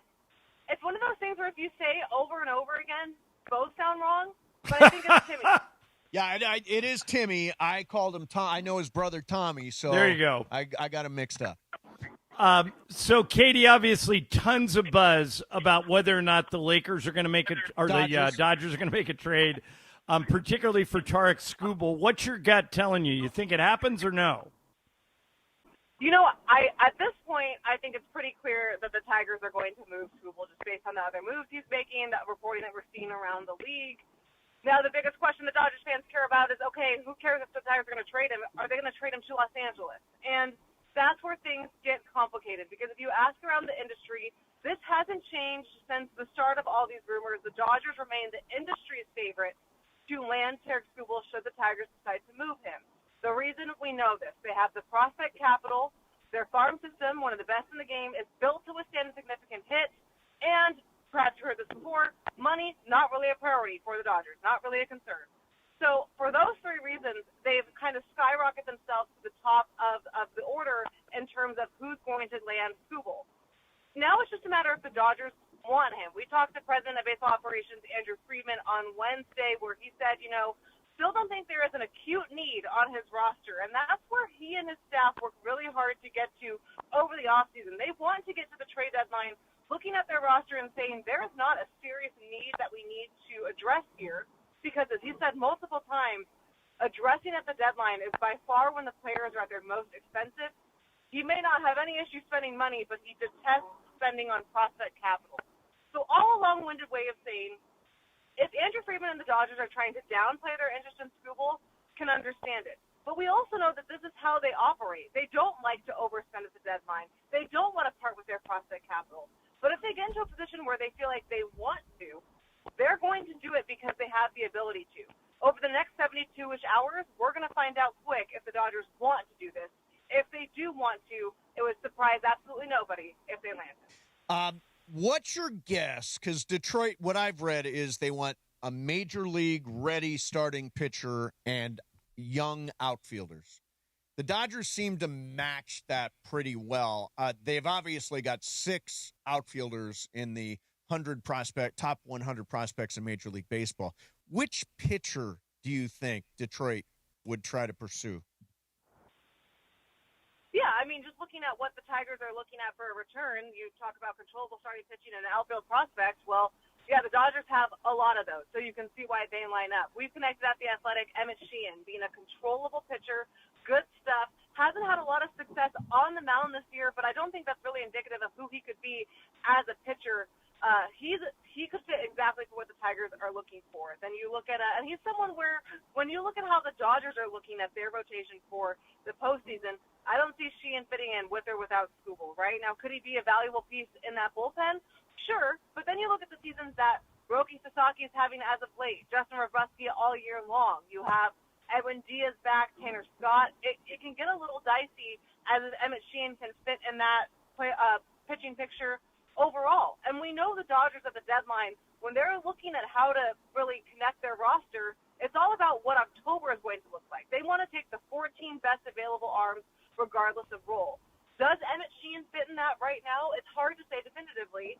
They don't really want to part with someone who they think could be a long-term part of their pitching surplus, but they have so many arms. That makes Sheehan, for the right guy, expendable. I'll paraphrase what Andrew Friedman said to us on Wednesday. There are so few game-changing players available, whether it's in free agency or at the deadline, that any time one of those is available, they'll certainly engage.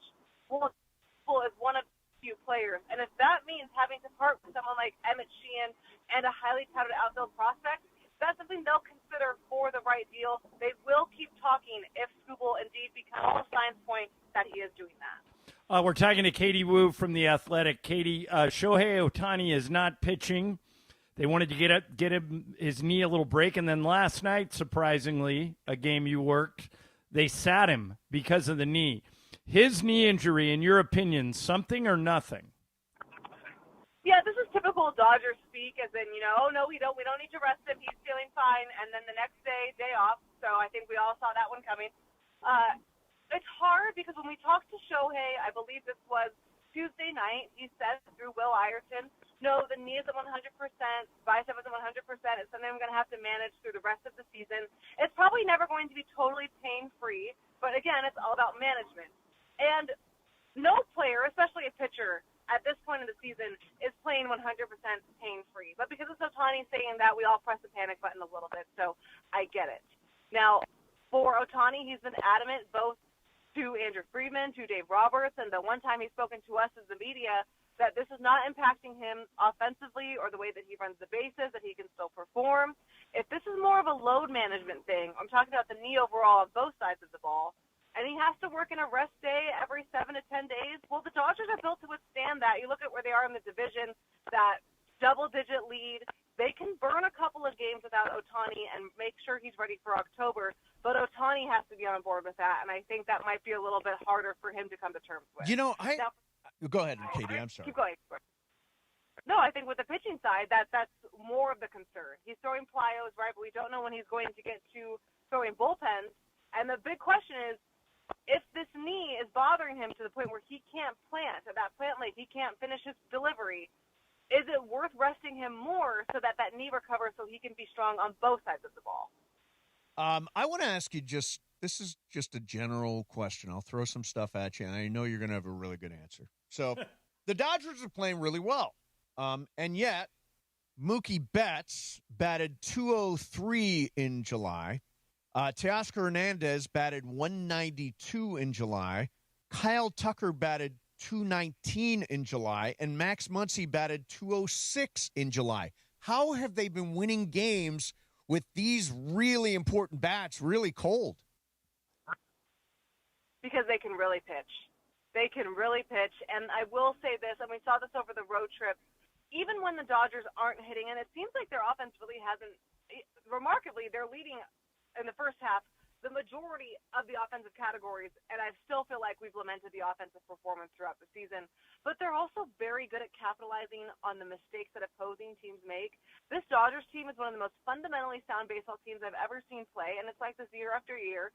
Those guys that you mentioned may not be, close to the stat line that they want offensively, but you look at this Dodgers defense and the little amount of error they make physically and mentally, they're prepared to take advantage of teams like the Phillies base running or the Mets defense and win on the margins. Now, this, again, can tie into the Dodgers offense and whether or not Ohtani is more valuable as a hitter than a pitcher. That's a different argument. But right now, they're able to still stack up the most wins in baseball because they have fantastic pitching, both starting and relief, and they don't make a lot of mistakes on the diamond. So when you do have a base running mistake like we saw with Kyle Tucker in that first game of the Mariners series, we kind of pound on it because it's so rare that this happens. that's how the Dodgers keep winning games, even when their key sluggers aren't slugging the ball. I'm interested to see how that changes over the next couple of weeks as we go into kind of the dog days of summer. Katie, last question for me. What, in your opinion, is Roki Sasaki's role in the postseason? Does he get a postseason start? Do they use him in relief? Is there no role for him? What do you think? I love this question because it can go so many different ways, and I think the Dodgers are all of a sudden getting a little excited that I know it's only been 3 starts, but they have been 3 really, really strong starts for Roki Sasaki. So maybe the Dodgers are looking at it like, hey, maybe this is another arm that we could see as a starter, or this is the guy that pumped 102 against the Yankees.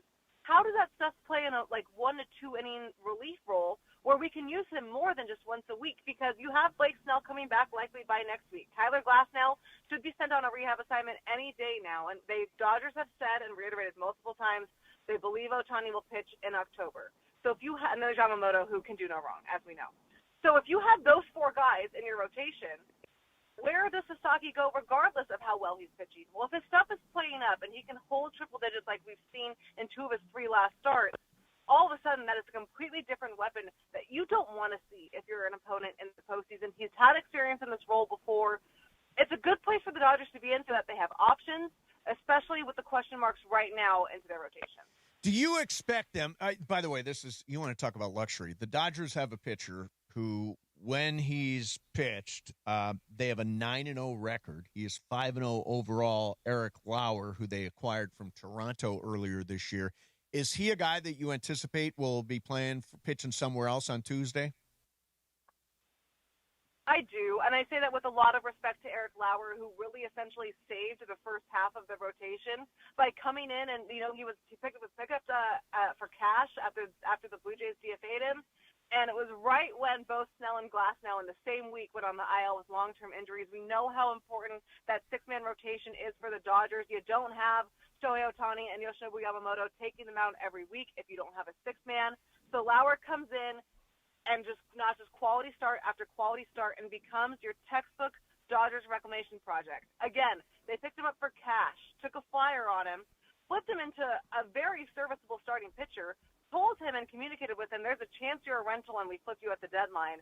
And now we're in position to do exactly that, and the Dodgers circle of life keeps going because if they look to flip Lauer, which they're trying to do, it will be for prospects to help replenish their already very robust farm system. This is what Andrew Friedman and his staff are really good at. Opposing fans will lament the money and the spending, whatever. The dynamics behind the scenes, the infrastructure of building an organization, Eric Lauer and how they've handled him over the last few months, especially if they're able to trade him at this deadline like they believe they will, is just another cog, I think, in what makes the Dodgers the best-run organization in baseball. All right, so Dodgers-Red Sox this weekend. Katie, I know you're all over it. We appreciate you coming on. As always, you do such an amazing job there at The Athletic, and you have such good information. Thanks for jumping on. Anytime, guys. Have a great weekend. Okay. Bye, Katie. Thanks. All right, coming up next, this is going to be the most dramatic game of games in all of history. Bring it on. John wins the month. I win the month. Those guys win, M or Brian, I win the month. Well, it's Brian's game, right? Oh, yeah. That's right. And who else is playing? Yeah, DeAndre is going to be our extra person playing today. Oh, he's good. He's won a lot of game of games. All right. We're going to do Game of Games coming up next. It's Brian Cohen's game, Mason and Ireland, 710 ESPN. LAFC is on a roll with 4 straight wins. And now it's a showdown at the top of the Western Conference. Third is gathered and it's scored again! Son Heung-min and Denis Bouanga are both red hot, scoring in 3 straight matches as the Black and Gold take on the Vancouver Whitecaps, with both clubs tied at 33 points. Denis Bouanga is absolutely red hot. LAFC versus the Whitecaps. Coverage begins tomorrow at 4 p.m. on the ESPN LA app. The summer savings are heating up at George Chevrolet. Lease a new 2026 Chevy Equinox LT for just $259 per month for 36 months and just $4,080 due at signing. Visit George Chevrolet off the 91 freeway, Lakewood exit in Bellflower, and GeorgeChevy.com. Chevrolet, together let's drive. Offer on approved credit through GM Financial. It requires a current Chevy lease and household, plus tax, title, license, registration, government fees. Down payment includes $85 dealer dock fee. Vehicle subject to prior sale. More than 5 available at this price. Offer ends 8/2/2026. Call 866-949-4805 for details. You know, in sports, you got to have the right team in your corner. Same goes for after an accident. That's why when people ask me who I call, it's easy. I tell them my guy, Attorney Big Al. Big Al and his team have been helping accident victims across California for more than 15 years. 1-800-HURT-123. That's 1-800-HURT-123. They're available 24/7. 1-800-HURT-123 or check them out online at attorneybigalca.com. Attorney Big Al is Attorney Ken Klein, based in Los Angeles. Don't miss the countdown to kickoff. Presented by BMO, official bank of LAFC. Coming up tomorrow, get ready for Countdown to Kickoff presented by BMO as I sit down with LAFC winger Tyler Boyd to talk about LAFC's 4-game winning streak. And we'll look ahead to the massive showdown with Vancouver for the top spot in the West. Join me tomorrow at 3:30 p.m. BMO presents Countdown to Kickoff, hosted by Mario Ruiz on ESPN LA. You know the feeling. That rush when you reach that goal, make somebody brag a little back home. That's success. And at University of Maryland Global Campus, we believe you should never stop chasing it.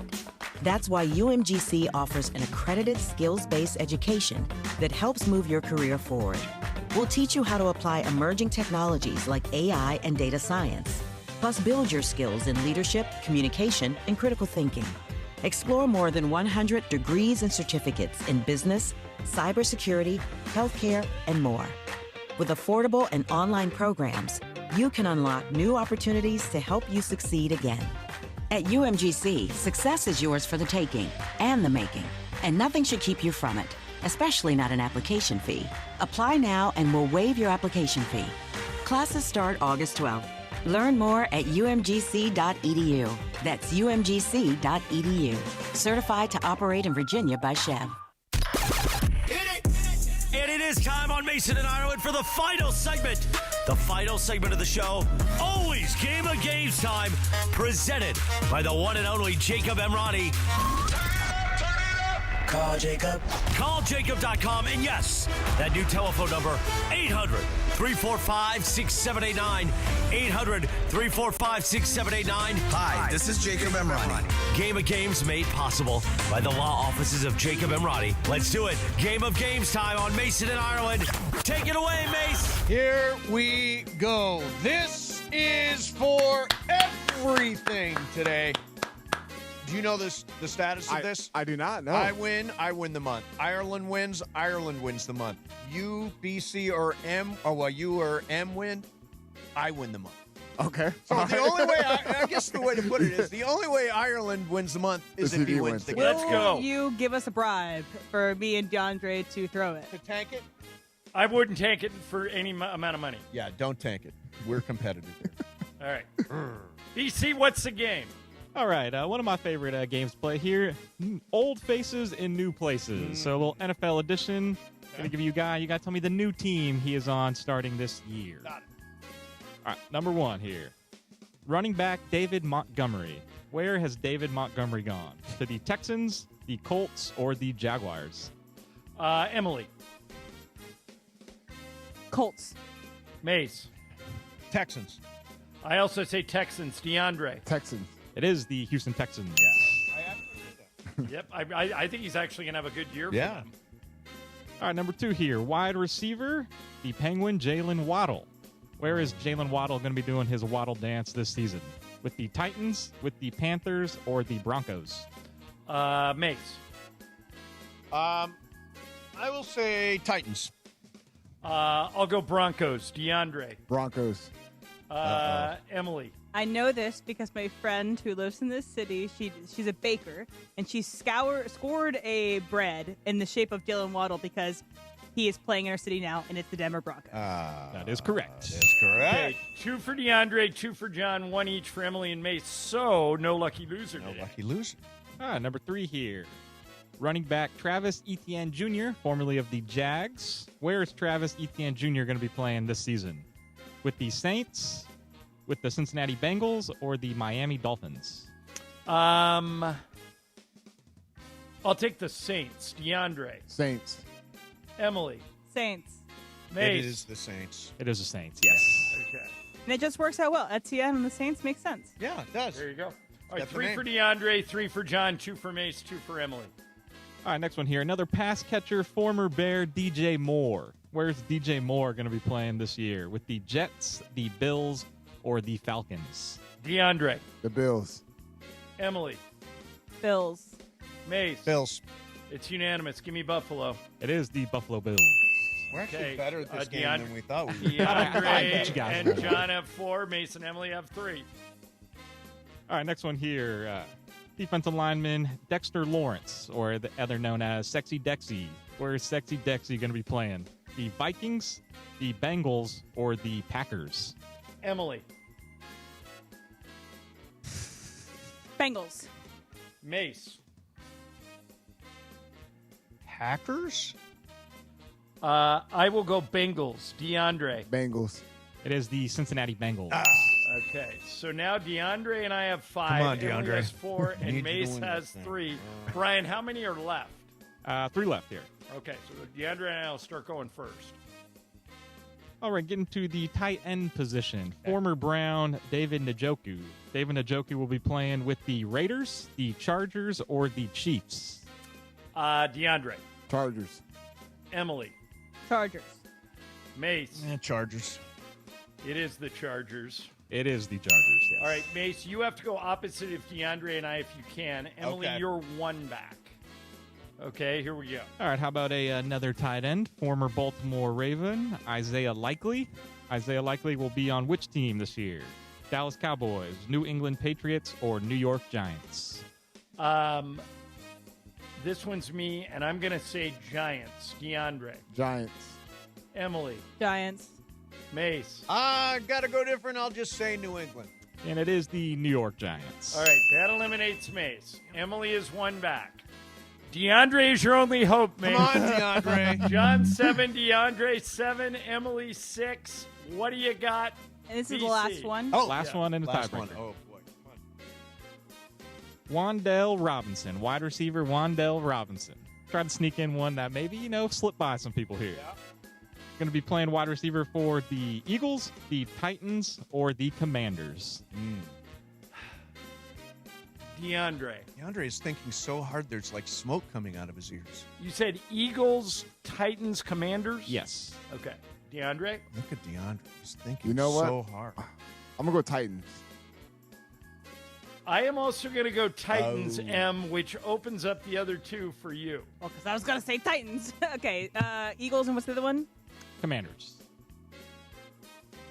I feel like DeAndre would have said Eagles if it was the Eagles, so I'm going to go Commanders. And you were right the first time. It is the Titans. Yeah. It is the Titans. All right, DeAndre, it all comes down to this. Here we go, man. What's the tiebreaker, BC? All right, I looked this up here this morning. According to the Google research I found, how many players have shown up to NFL training camp so far this season within the last week? So how many players have showed up to start NFL training camp total? Like in the whole league? In the whole league, yes. Every NFL team.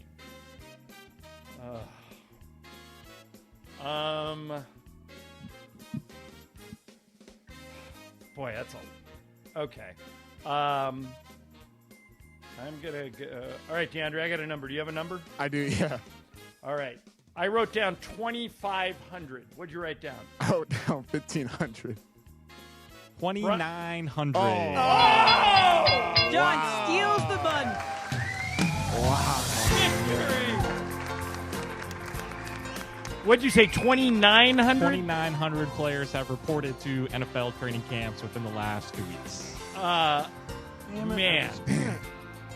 All right, He's going to wrap up the month with a big win. You clippered it. Wow, Yeah, I you did kind of clipper it, Mace. I've been, you know what? I've clippered my fair share of games, but this is a whole month I clippered. That is embarrassing. Sorry, Mace. DeAndre, it was all on you. It's all on you, man. I know, man. Yeah. DeAndre, I thought you did really well. Yeah, I did well. It was a coin flip at the end. But you let Appreciate me it. down. Period. Yeah, I'm let sorry. me down. End of story. Full stop. Let me down. While you're here, DeAndre, I don't think we've talked to you really since the entire Lakers roster has come together. We had a conversation earlier today.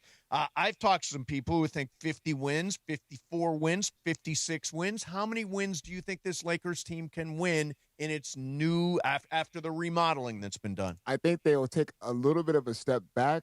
I have them at 47. Around 47, 48. Vegas has them at 47 and a half. Yeah, so you're right there at that number. And I think, John, you're right in that vicinity too, right? Yeah, I got him at 46. But I hope I'm wrong. I'm encouraged by the fact that some other people you were telling me earlier in the show, Mace, have him at 50. Yeah, I got him at 50. Really? Yeah, 50. Let's go. And who'd you say had him at 56? Jovan Buha's got him at 56. Trevor Lane's got him at 54. Andy Kamenetsky's got him at 50 on the nose. Wow. So I've raised my expectations to 50. That's like, yeah, they'd be right there in the mix. They'd be right there in it, yeah. Man. 4 seed, 5 seed. Go ahead, Em. I have a question for you, DeAndre. So did you see Spider-Man yet? No, I have not. Watch it tonight. Okay. He is the biggest Spider-Man fan in all of The Office, I think. Really? I am, yes. And did you hear this? They set the record for preview sales for a movie. So it outdid Avengers Endgame in its previews. How pumped are you to see Spider-Man Brand New Day? I'm very, very pumped. I'm not going to lie to you. 10 o'clock tonight, I'll be in the theaters. 10 o'clock? Yeah, 10 Are o'clock. you seeing it? Oh, no, it doesn't have any big screens, does it? I think it has some IMAX screens, but not every IMAX. Yeah, I'm not going to the IMAX. Not going to IMAX, No, yeah. Odyssey, I still think, has control of most of those screens, but I am definitely seeing it on Sunday. I love Spider-Man. I think Tom Holland is He's great. Well, great who's Spider-Man. your Peter Parker? If you had to choose one Peter Parker, who is it? Ooh, that's So Donald Tobey Glover? Maguire, not Donald Glover. Andrew Garfield. Yeah, and then Tom Holland. Well, there's also the animated. There's Miles Morales. Yeah. So Oh, that's right. Miles Morales is a good one. Into the Spider-Verse is pretty it's damn pretty good. I'm leaning more towards Tom Holland, even though I'm a big Tobey Maguire guy, but I'm leaning more towards Tom I am Holland. going to go Tom Holland Yeah. also. Tom Holland is my pick. And we'll see him on Sunday, and you'll see him tonight. Yep, can't wait. All right. Nothing but good things. DeAndre, thanks for coming in and Appreciate playing. you guys. Thanks very much, everybody. Have a great weekend. I'm out of here right here. I'm back on Monday with Sua Cravens, live from Rams training All camp. right, Mace, say hi to Donna. I will. I'm going to go see Mom and Leo right now. Coming up next for you is Super Crosstalk. Those guys are all out at Rams training camp. Have a great weekend. 710 ESPN. Hey, it's Greg Bergman. Have you become a part of the ESPN LA Blue Crew? Well, if you haven't, why haven't you? The Blue Review presented by LAX. Each weekday morning at 6:30 a.m. with me, Gregory Arthur Bergman, thanks, Cappy, and Marcus Grant. We're talking Dodgers baseball first thing in your day and getting you warmed up for the Sedano and Cap morning show. The Blue Review on our ESPN LA YouTube channel at ESPN Los Angeles. Weekdays at 6:30 a.m. Live and always on demand. Your home for real Dodgers talk, ESPN LA. Los Angeles, your Rams have reloaded, and they're ready to kick off their 2026 campaign. Reigning Defensive Player of the Year Myles Garrett joins reigning MVP Matthew Stafford to lead the Rams into massive matchups against the Bills, Chiefs, Cowboys, Packers, and more. To experience every matchup live and enjoy home playoff ticket access, plus interest-free monthly payment plans and stadium event presale access, visit therams.com/2026. Again, that is therams.com/2026. Get your Rams season tickets today. Good Karma Brands is proud to be an equal opportunity employer, providing equal employment, development, and advancement opportunities to all teammates and applicants. To learn more about careers with us, please send an email to talentacquisition@goodkarmabrands.com. That's talentacquisition@goodkarmabrands.com. Shohei Ohtani's interpreter was fired today. Ippei Mitsuhara ran up gambling debts to a Southern California bookmaking operation. The inside story of the biggest scandal in modern baseball. He was absolutely bananas, the amount of bets he was making. I've never seen anything like it. From 30 for 30 podcasts, this is The Betrayal of Shohei Ohtani. Presented by Gusto. Episodes 1 and 2 available now. Listen wherever you get podcasts. Your ambition just met its match with Robinhood. You play for the win, not just on game day, every day. Channel that drive into your money. Robinhood puts you in control, all on one platform. You expect more from yourself. Expect more from your money. Get started today at Robinhood.com/yourmoney. Again, that's Robinhood.com/yourmoney. Your money, your move.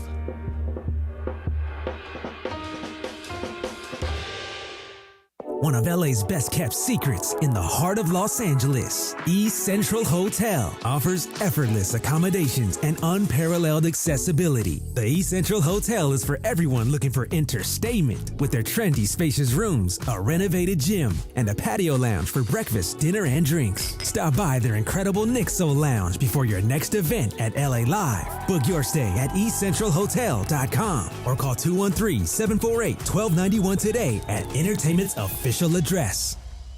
KSPN AM 710 Los Angeles. It's the greatest segment in LA sports radio history. Oh my God.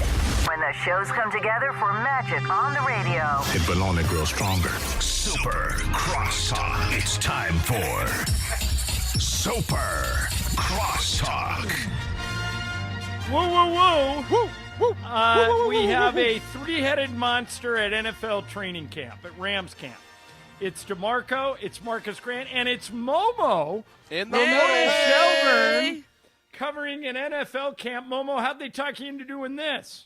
I wanted to come. You guys never invite me. And then DeMarco was like, come on out, Momo. And I was like, I'm coming.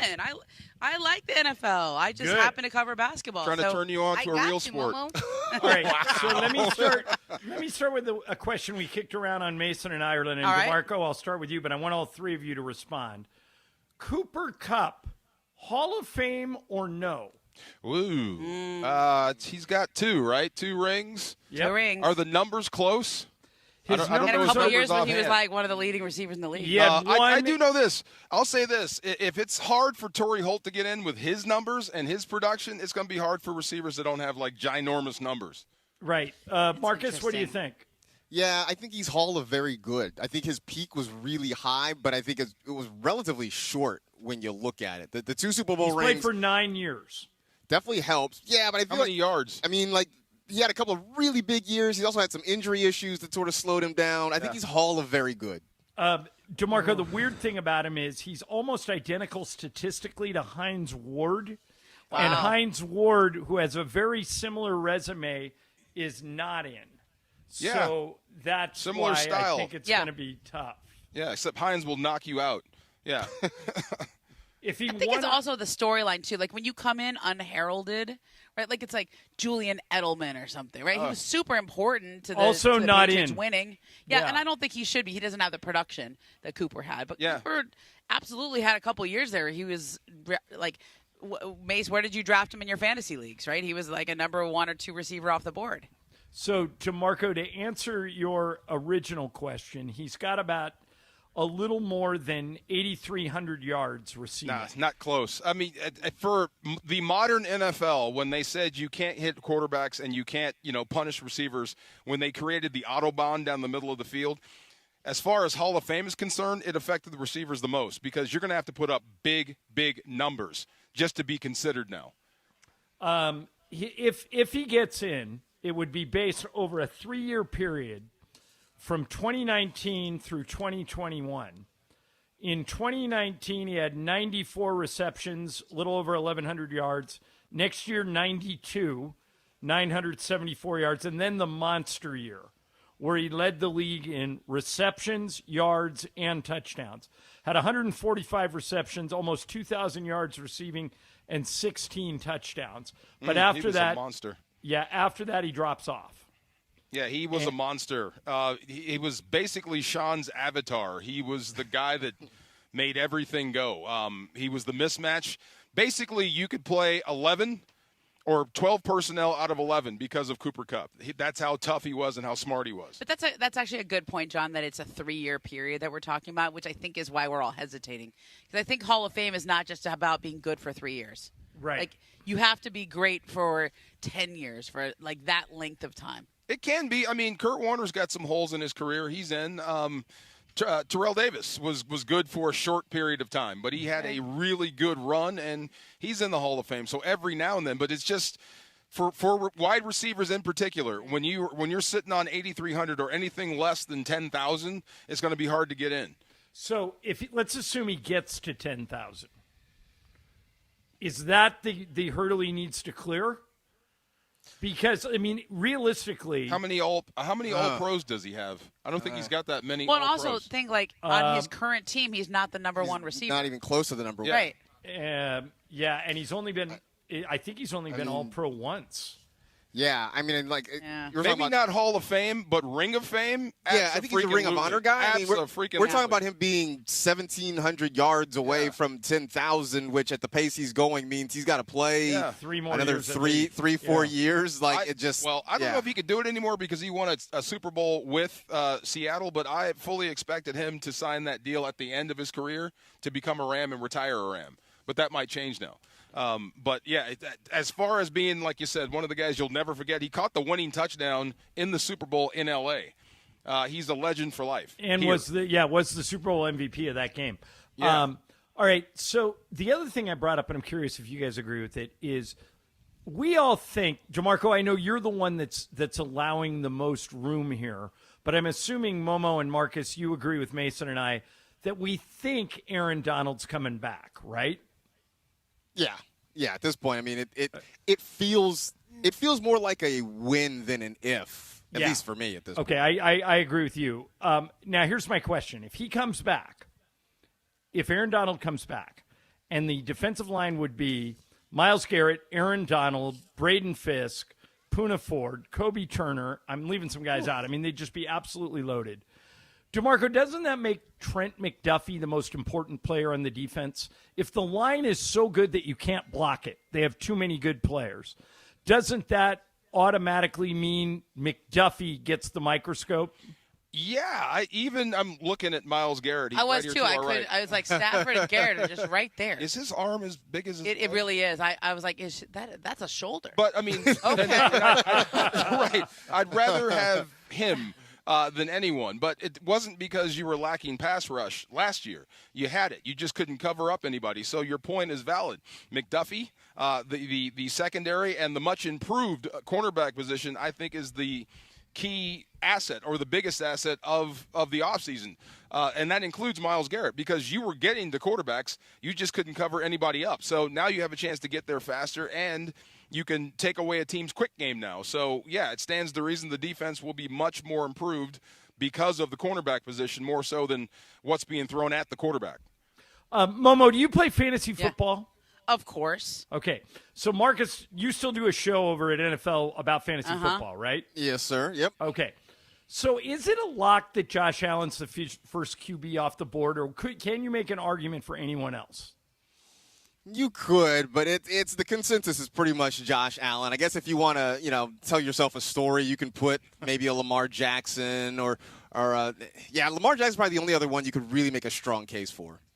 Because I feel like sometimes I've had Josh Allen on my fantasy team several times, and I don't think he was the first quarterback off the board each time. I think he was further down, but I think because of the run pass option with him, because of how many touchdowns he scores with his legs and how many he throws for, like it's just and how reliant they are on him. Yeah, I mean the floor, as they say, is pretty stable and pretty high with Josh Allen, and the ceiling when he has those Superman games that he has to have sometimes to help the Bills win, then you're talking about a 40-point week, the kind of week that helps you win your matchup for that week.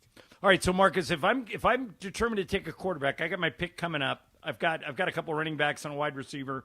I'm going to take a quarterback, and Patrick Mahomes, Matthew Stafford, and Joe Burrow are all on the board. Who would you take? What round are you in? I guess it depends what part of the draft you're in. Is Caleb still available? Yeah, is Caleb Williams still there? Yeah. Would you take Caleb over all three of those guys?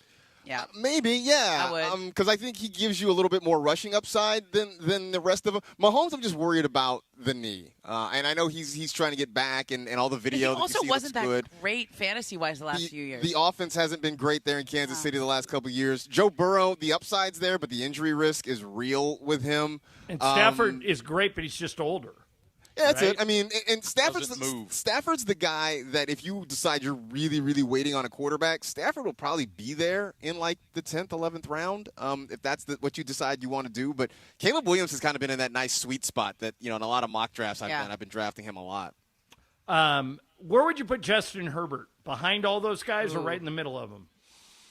Kind of in the middle. I know there's a lot of excitement about him this year in fantasy. A lot of excitement about the Chargers offense this year. I guess because they've got, Mike McDonald and his weird science back, working in the lab there. So people are excited. But so like Herbert he's kind of interesting because he's kind of one of those fringe top 12 guys. And I think that's kind of where he's going. I'm going to change subjects on you guys and bring up the Lakers.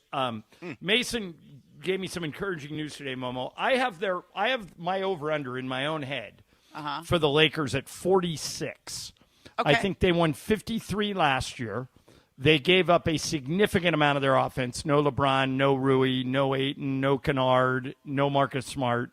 Most of the points are coming from new places. They have Luka and Austin.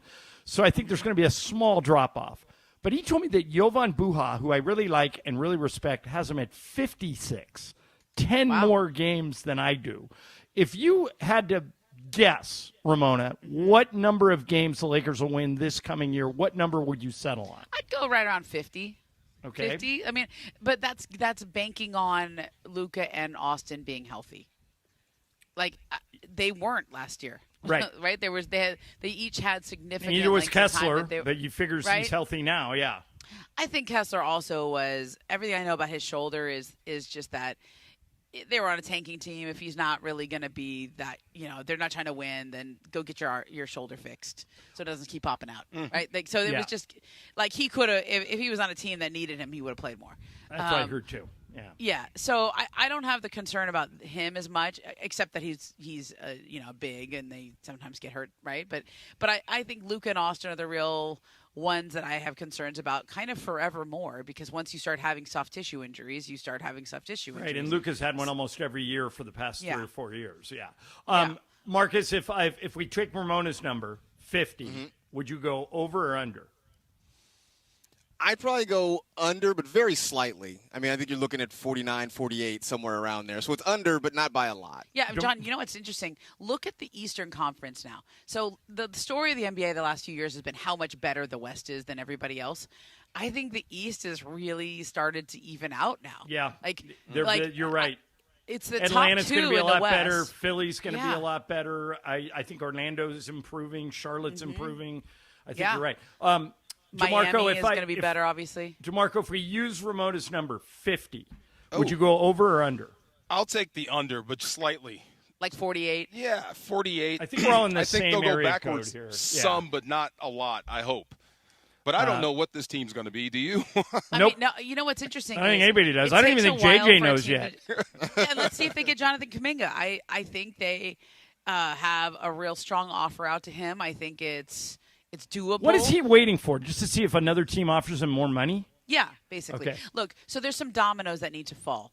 There's Peyton Watson, who I think is going to be Jalen Duren, I think, is just going back to Detroit. I agree with you. It's going to take forever.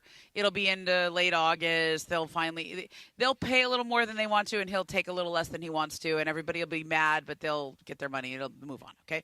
But Peyton Watson is the one who I think actually could switch teams. I know the Cavs are in on him, the Bucks. I've heard some other teams that are thinking about him. He wants $25 million a year, and right now Denver's at like 16 or 17. So that's a pretty sizable gap. But the only teams that Denver's the only team in the second apron, right? So they can't give him too much money. Yeah. Correct, and they have to do a sign-in trade. Well, Milwaukee has an interesting sign-in trade. So would Cleveland. Some of the other teams that are after him. So if he moves, that really hurts Denver, I think.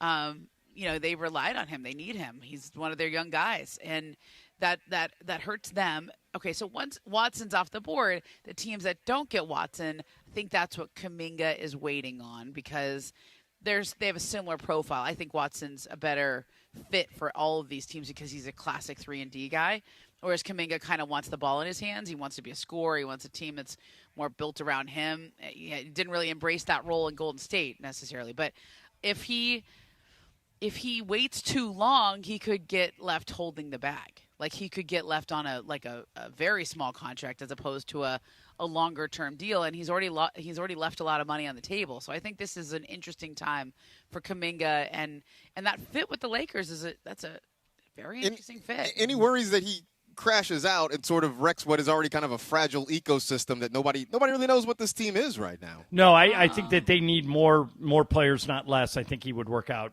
just fine. I do too. All right, I think they would feature him, and Luka wants him, and his recruiting him, and all that. So DeMarco, Momo, and Marcus are camped out at Rams camp for the next 3 hours, and they're next. Mason and Ireland in the books. Have a great weekend, everybody. ESPN LA. And it is the 15-minute mark right here on 710 ESPN. On the all-new ESPN LA app and on YouTube at ESPN Los Angeles. The 15-minute mark